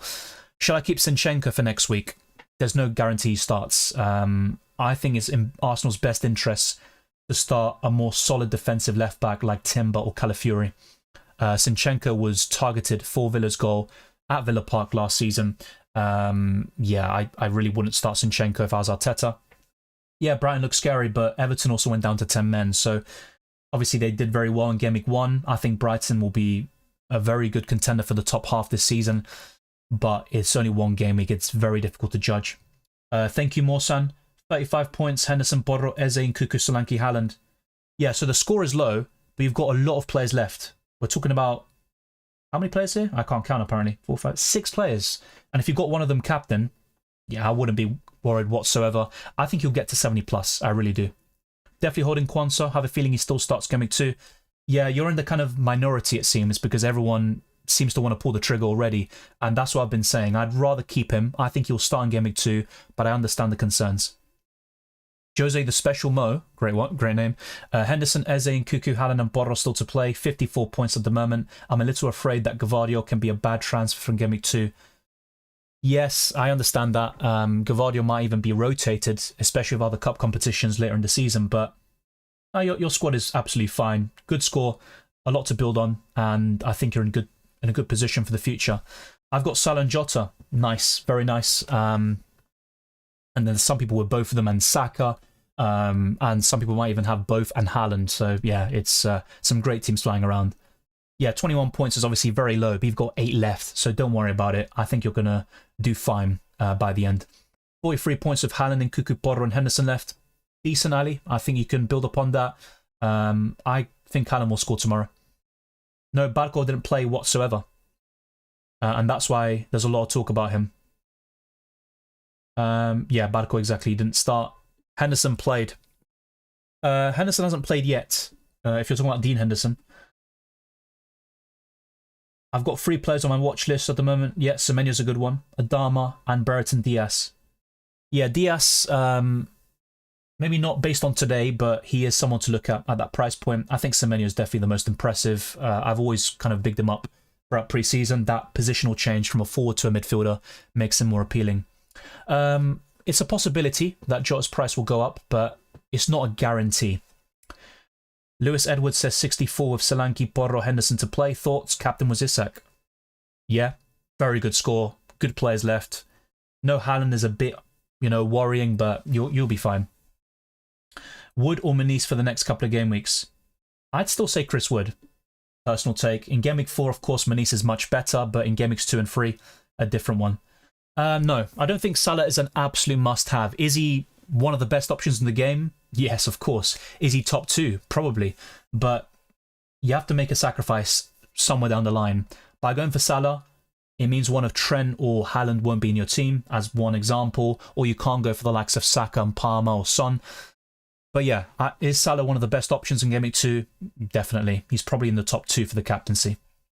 Luckily, I had a tingle about both Quansah and Barco and shipped both of them out. That's a nice spidey sense to have. I do like Nkuku. Do I rate him really highly? No, but I think at 6.5 million below, one of my favourite options in the midfield. Best Formula defender. Difficult to judge right now. Not Barco, based on what we saw right now. But I'd probably go for a Harwood Bellis or Wout Fass. And to be fair, actually, based on what we've seen in terms of performances, I think Greaves was the most impressive. What do I do with Bruno and Garnacho? I'd rather sell Garnacho because he's less likely to start, and Bruno's record against Brighton is incredible. So If I had to keep one for Game Week 2, I'd keep Bruno. But yeah, those fixtures in Game Weeks 2 and 3 are pretty poor. Paul says, had Quansah, Jacob Murphy, and stupidly picked Jamal Lewis when I meant to select Lewis Hall. Still a good score though, 66, Haaland to come. But yeah, don't worry. I think a lot of us have been in those sorts of situations where we've made a mistake with, you know, selections and stuff. We got things confused.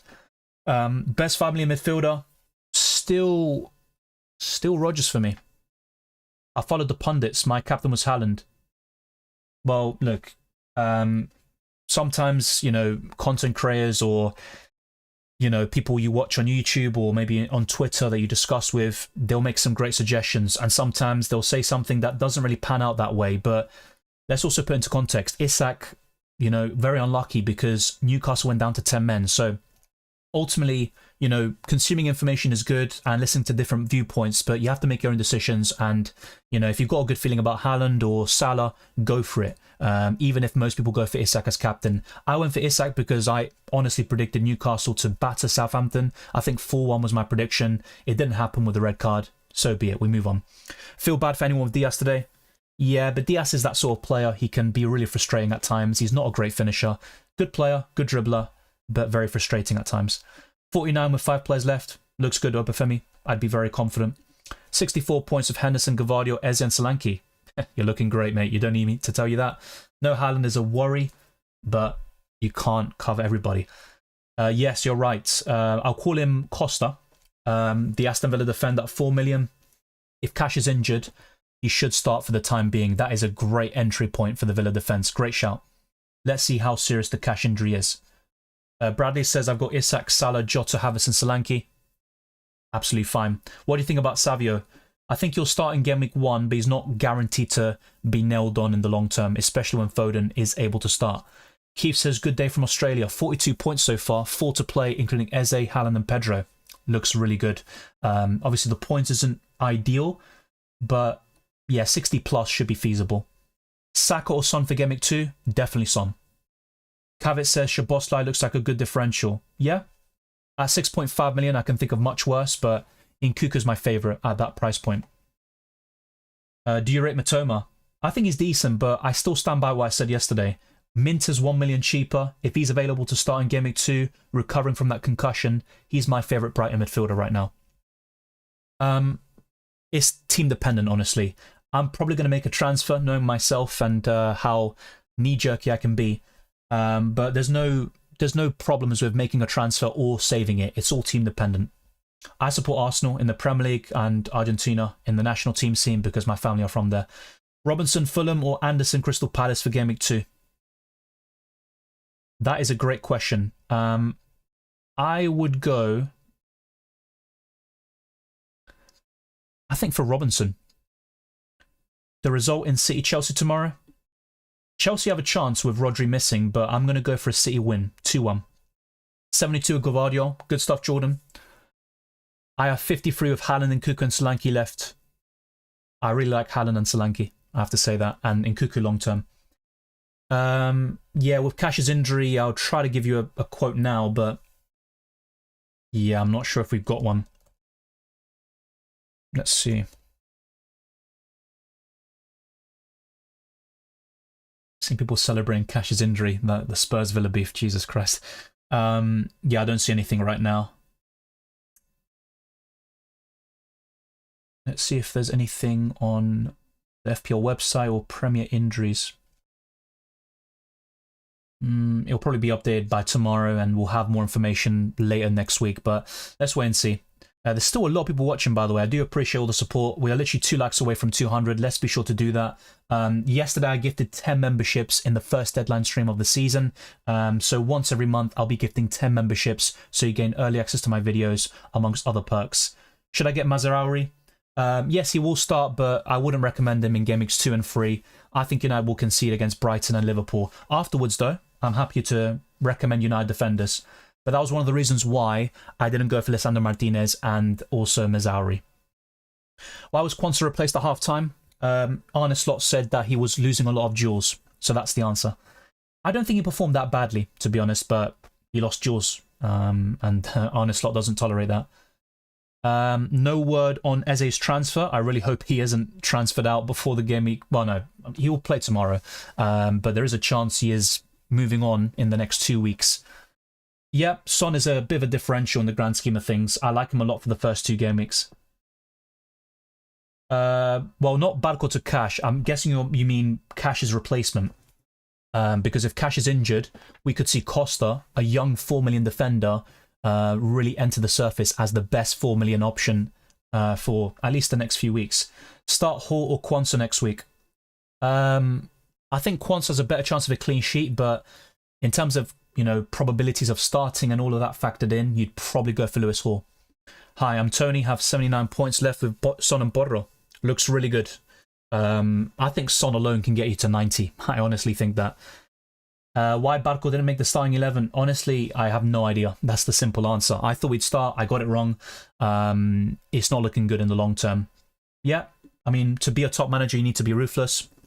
Obviously, he did very well at Feyenoord. Let's see how he does at Liverpool. I think Liverpool will finish very highly this season. I think Havertz will tick along nicely. Last season, he did very well at the Tottenham Hotspur Stadium. It'll be difficult to replicate that with a goal and an assist, but let's see. There's some big games coming up. Game week 2 captain, Haaland or Salah would be my top 2 without any hesitation. I'm actually very tempted by Salah, I'm not going to lie, but I'm going to stick with Haaland with the Ipswich Town fixture, but I'll get a clearer picture by seeing City perform tomorrow. Should I go for Welbeck over Pedro? Yeah, I'd say so. Can I combat others in my league who have Haaland next week with a Salah captain? Yeah, you definitely can. My unpopular opinion, John, is no, don't sell Quansah just yet. There is a chance he doesn't start, but I think he will in Game Week 2. I'd start Chris Wood, as much as I like Smith Rowe. Buyout clause deadline for Eze was last night. Surely he won't go now. Yeah, but maybe, you know, City or another club decide, you know what, we'll go for him late in the window. But yeah, maybe based on that, you make a very good point, Joachim. You know, that could also reduce the chances of him moving. Because Palace will want more than 60 million now. Yeah, great point that you make, actually. Start Gabriel or Joao Pedro? Joao Pedro. Why is your gaming points showing 57? Basically, I used livefpl.net a few hours ago, and they had Trent on free bonus points, but it was changed, so Salah got free, and Trent too. I tried to change the points on screen, but it just didn't let me on Photoshop, so yeah, that's why it's still on 57. I tried to change it.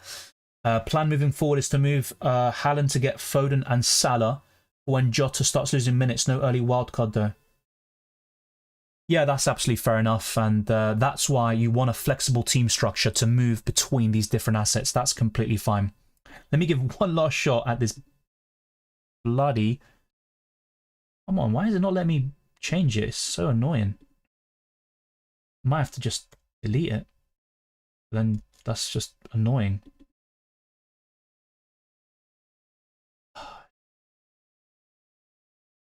Yeah, it's literally not letting me Okay, no, that's working. Okay, we're back in business, lads. We're back in business. I might be thinking, what the hell is this guy on about? But yeah, I'm changing my overall points. What an idiot. Yeah, what an idiot. Let's see if I can change it now so you can see the overall points changing live. It might even disappear. It sometimes happens with my software, but don't worry, I'll get it back on screen if such a thing happens. My rank is probably outside the top 1 million now, just to let you know. With, you know, 1 point being removed. Wait, am I that? I am stupid, aren't I? Yeah, I literally just changed it from 57 to 57, so that's not a change, is it? But yeah, Game Week points will be updated first. Let's do that. And now let's do the overall points. Here we go, back to the bloody struggles.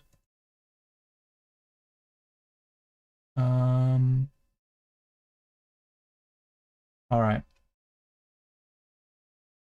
Yeah, apologies for the silence. You know how I usually just keep talking crap and answering your questions. But yeah, I was just focused on getting this done finally. So I've been able to do the solution. So yeah, these are my these are my updated points. And what the hell? Why the fuck is that? Oh, okay, for some reason it's showing in that color, even though I never even did that. That is weird. The fuck? You know what? I'm going to do this once and for all. This has been an absolute annoyance.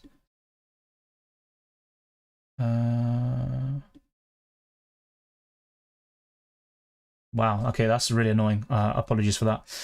Let's see, one last time. Alright, let's copy this, and this should work now. I have a proper color for this.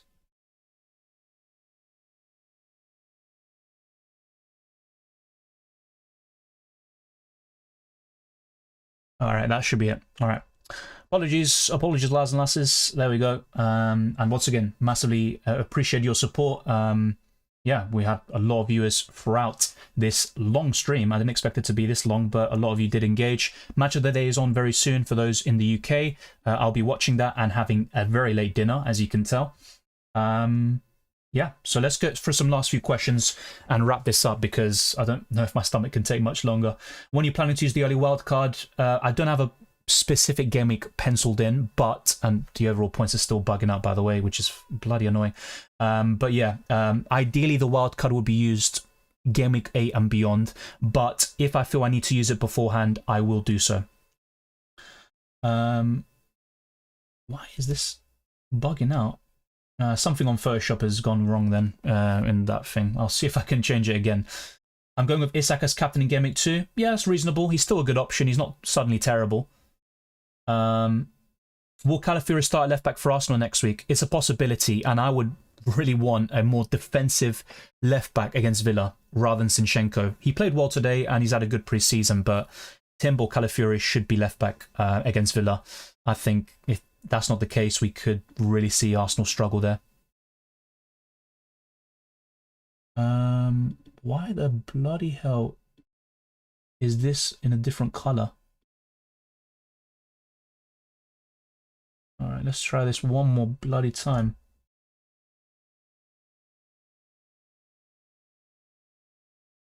Yeah, apologies for this. Yeah, it's normally much easier to do this, but for some reason Photoshop is acting up today.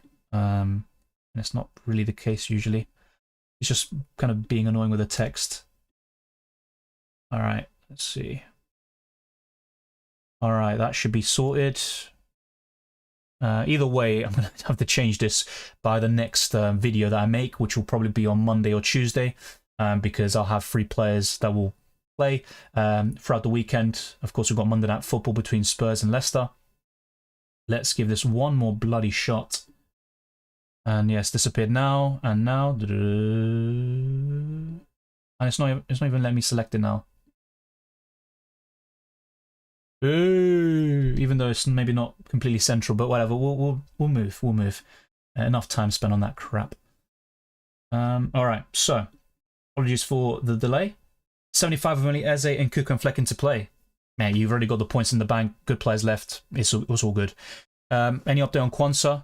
Not really. I mean, like I mentioned earlier, Arne Slot answered this question in his press conference, and he said he didn't win enough duels in the first half, and that's why he was subbed off. So not injury related. Yeah, I think Timber will be left back. That's true. Yeah, you're right about that. I think Calafiori will be, on the bench. He'll probably make a cameo. Maybe a better time to have Calafiori play good minutes is Brighton, but that's a very difficult game actually. Start Hall or Gabriel Game Week 2? Start Hall. Should I swap Gordon for Garnacho? No.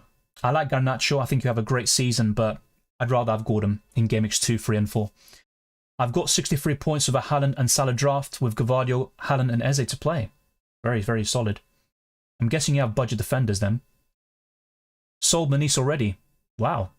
It's a bit harsh. No Liverpool, so should I bring any in for 2 and who? Jota, Salah and Trent are my top 3 players. Of course, Salah's the best overall, but he's so expensive.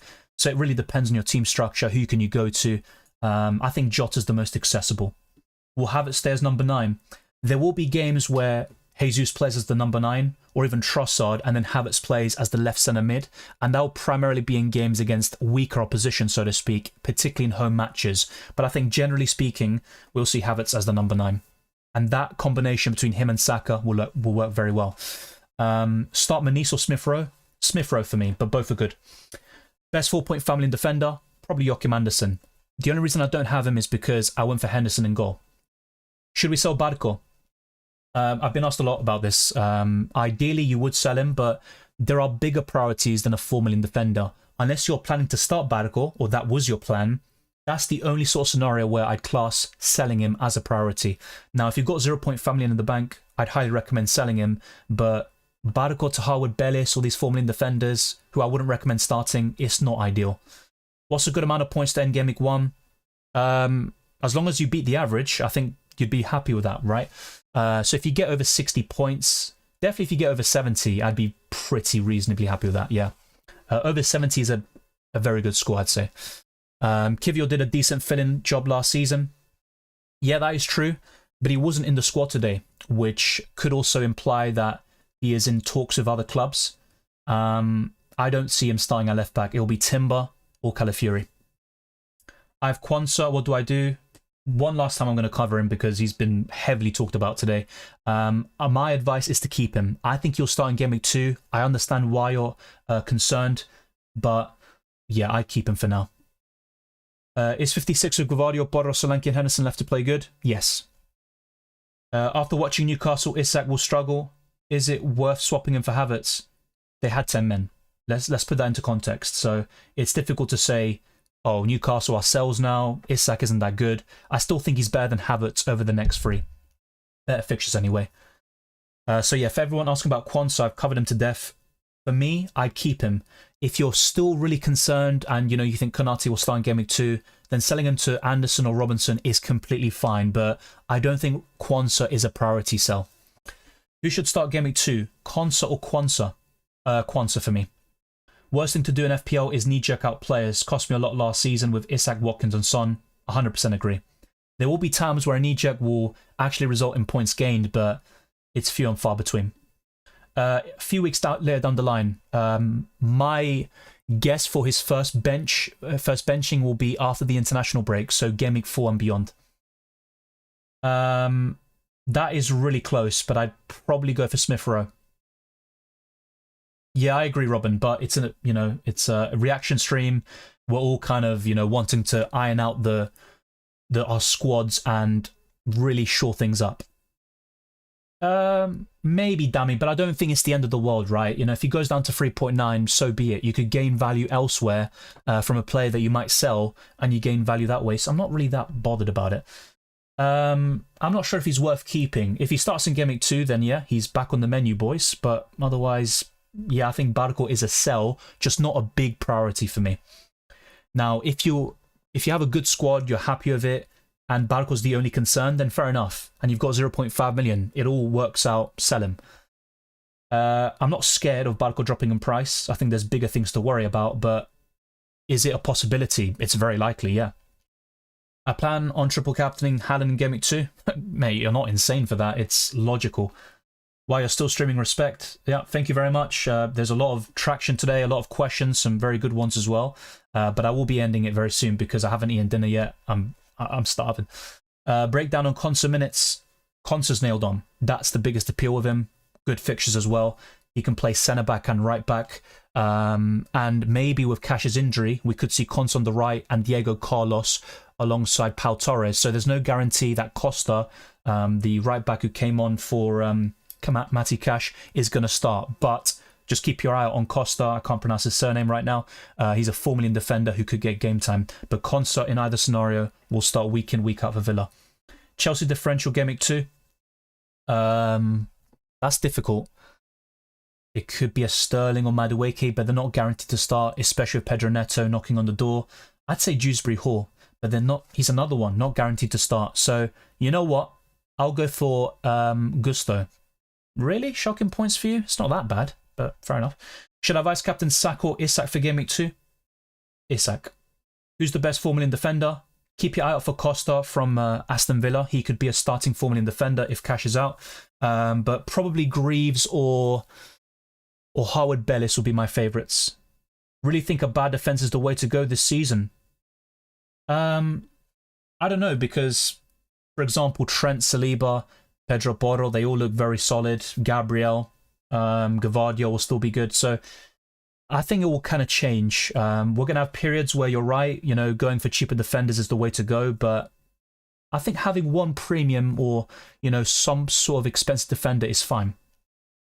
Yeah, it's a bit surprising, but Darwin will get starts and opportunities later down the line. I'm not sure exactly when, Henrik, but I think around game week 30, we'll see some double game weeks. Not many, though. Based on the changes to the FA Cup schedule, it won't be that many as compared to before. I prefer Chris Wood over Manice, but they're both very similar. With Salah's stats this game week, I'm surprised people aren't breaking their structures to get him in.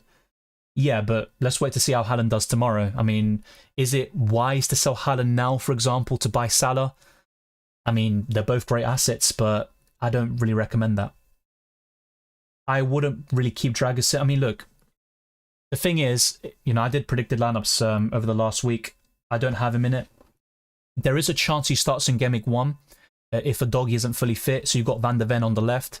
Then you've got Dragusin and Romero as the two centre-backs. But by game week 2, I think a doggy will start left back. And then you've got the main centre-back partnership. So I'd sell Dragusin. Yeah, I would sell him.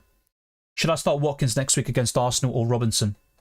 It's difficult to bench a player like Watkins, even if he faces Arsenal. So I'd probably start Watkins.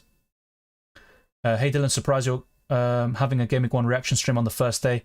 Yeah, like I mentioned, I usually do on Sunday, but I'm out tomorrow. And sometimes the Saturday streams are quite popular. And yeah, I think there's another reason, but whatever. With the players you have left, it's definitely not bad. Yeah, it's not amazing, but I think it's okay, in my opinion. But everyone has a different opinion. Have a backline of Borro, Gabriel, Gvardiol, Trent and Robertson. Which four will start, in your opinion? I'd bench Gabriel. I'd start the other three. Should I start? Yeah, I answered that, John. Kudus looked very lively today, agree. Kudus always looks lively, in my opinion. I just don't like the fixtures, but he's one to look at when West Ham's fixtures turn for the better.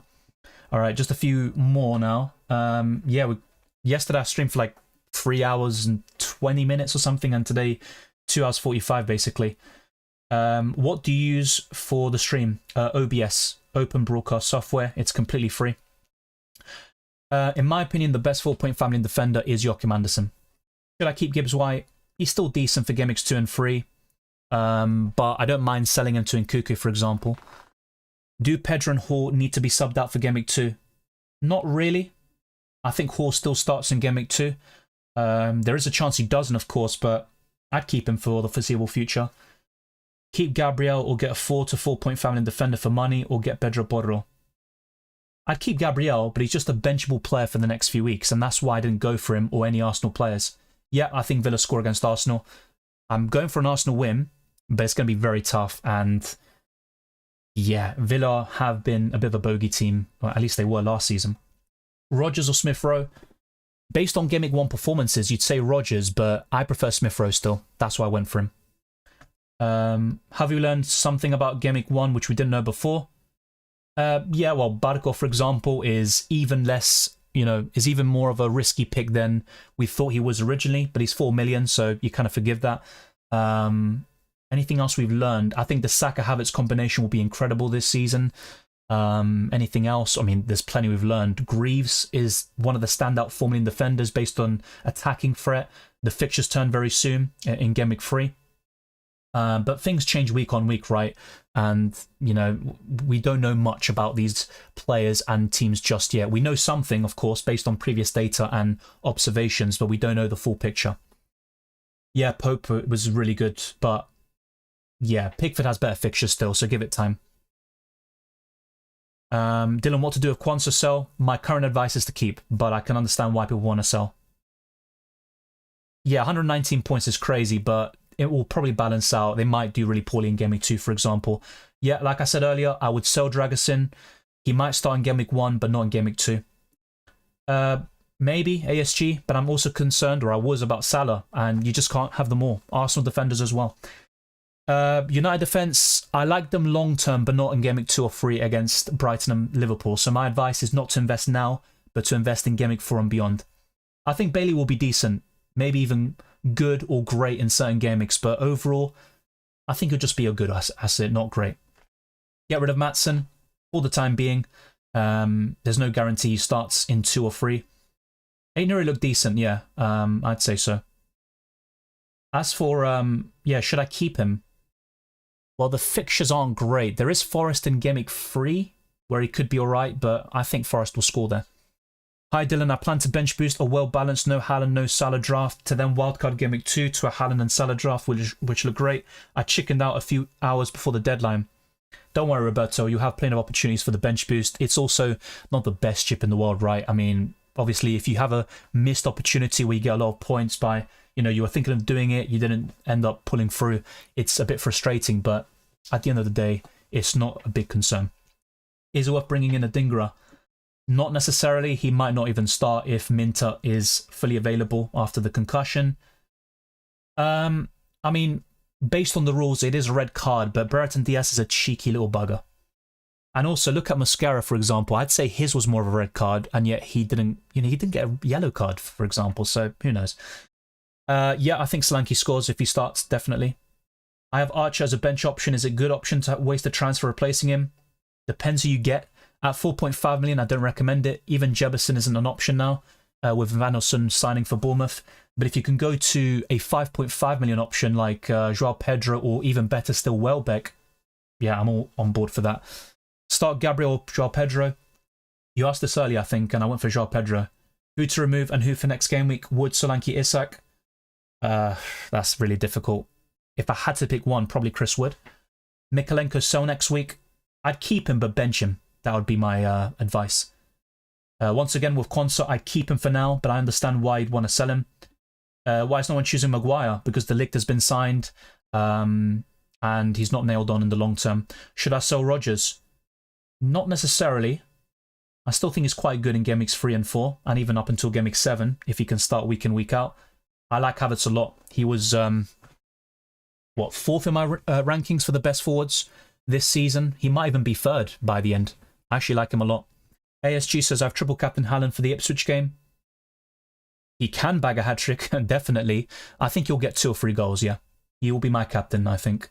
If I had Salah and Haaland, I'd be tempted to go for the Egyptian, but with my setup, I'm not going to sugarcoat it. Haaland will probably be my captain, so I like it. Different season, same refs. Even the one in the Liverpool game was a bit dodgy. Yeah, for the Arsenal game, for example, it was officiated fairly well, but then it came to the Mascara thing, and then after that, it just went downhill. But look, referees are human, I understand that, but I do think sometimes, in my personal opinion, there is elements of bias that creep in with certain referees. I'm new to this fantasy, can I only sell players once a week? You can sell as many players as you want, but for every extra transfer you make, you take a -4 hit, so you lose 4 points. So you get 1 free transfer, and if you roll, so if you don't make a transfer for Game Week 2, going into Game Week 3, you have 2 free transfers. And actually this season, you can now stack up to 5 free transfers. But if you go over your limit of free transfers, you'll take a -4 hit, lose 4 points for every additional transfer. Hopefully that makes sense. Sing, I'm actually quite surprised. That crossed my mind actually when Arsenal kept the clean sheet against Wolves, because you had United yesterday and a few more like Liverpool as well. So that's a great point. I was a bit surprised, but it might even out. In Game Week 2, we might have very few. I do prefer Havertz over Solanke still, but it's very close. For the first 2 Game Weeks of the season, I do prefer Solanke, but longer term, I'm going to go for Havertz, yeah. Start ESR or Joao Pedro? ESR. The first half refereeing at Liverpool game was abysmal. Yeah, I think, if I'm not mistaken, Liverpool should have had a penalty. Yeah, there were some questionable calls. West Ham shouldn't have got a pen. I mean, you could probably point something out in every single game. I was really impressed by Hutchinson today. Yeah, he did have an opportunity he squandered a little bit, but it wasn't the best pass to him, and also Liverpool recovered quite well. But yeah, Hutchinson played for Arsenal, the academy, and also Chelsea. He's got decent potential. Foden, De Bruyne, or Diogo, is that Jota? Or was that Bernardo Silva? If I'm picking one, it's Foden long term. Solanke plus Saka or Son and Havertz? Solanke and Saka, but I like both duos a lot. Price falls are triggered, and also price increases by transfer activity. There's no exact science, but if a player gets hundreds of thousands of transfers in or out, they're likely going to change in price. I'm not sure if Maatsen will start in Game Week 2, but expect a lot of rotation at left back with Alex Moreno, Luca Dean, and Maatsen. Have 82 points with Christopher Ayer and Son. Looks good. Keep Pereira. Not a big fan of him, but he's on set pieces. He was very poor yesterday, but he still offers good value. Joe Linton is so important for Newcastle, but as an FPL asset, My recommendations from Newcastle are Isak, Gordon, Murphy, and then even Bruno Guimaraes would be better in my opinion. And also at the back line, you've got so many options, even Nick Pope in goal. The second yellow for deliberate handball. Yeah, I'm not sure. Look, I saw it once, and maybe I'm wrong saying, but I'm not sure if it was a deliberate handball, but maybe it was enough for a second yellow card. Soft free kicks for no reason. Fouls on tackles for the ball. Yeah, look, I think a lot of games this week and also throughout the Premier League history have been poorly officiated. It is what it is. So if I click on the points, I see a different team of mine and a different captain that I've put on. If you click on the points section, that is your Game Week 1 score and how you're doing so far. If you click on pick team, that is your Game Week 2 setup. So you can make transfers, change stuff now, but you can't change anything for Game Week 1 like you could for UCL Fantasy or Euros, for example.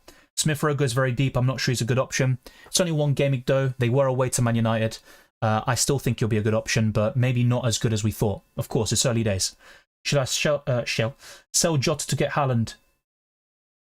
Is that your only way to get Haaland? I mean, I'm not sure if you're taking a -4 in this instance. You probably are, right? Yeah, I'm not so sure. I need the full context to answer that question.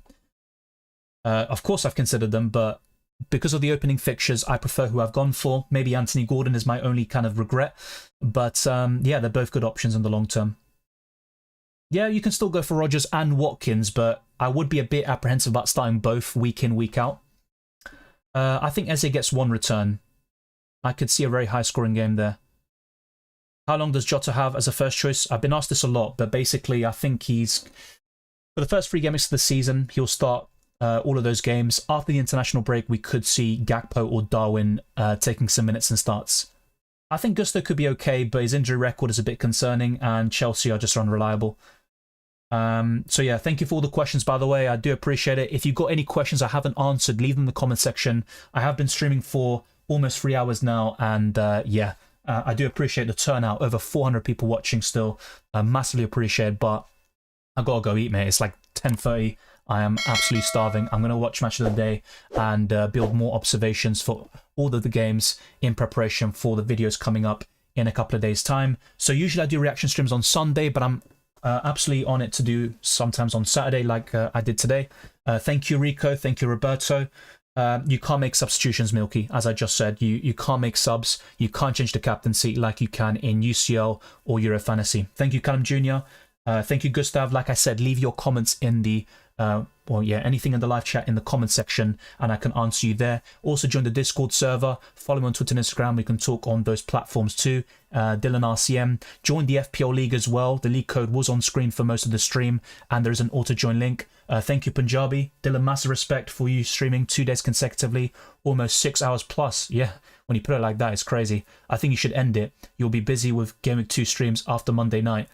Yeah, so no more streams until the deadline stream, basically. Next Saturday, UK time, I think it's going to be from 9 a.m. To 11 a.m., maybe even a bit more. You know how I am. I like to stream a lot. So thank you to everyone seeing as well. NYC time, says Tony. Wow, thank you very much for tuning in. People from all over the world. And thank you, Volokan, and everybody else. Drop a like on your way out. Consider becoming a patron or channel member to gain early access to my videos, amongst many other perks. And also check out Draft Town, which I showed you earlier. There are so many different resources, and a lot of people are signing up using my link. And check it out. For as little as £2 per week, you gain access to so many different tools like player rankings. It's a really good resource. I'd highly recommend you check it out. Take care, enjoy the football. There is still some great games to come tomorrow and on Monday night, and after those I will build more conclusions for the Game Week 2 content. I'll see you then.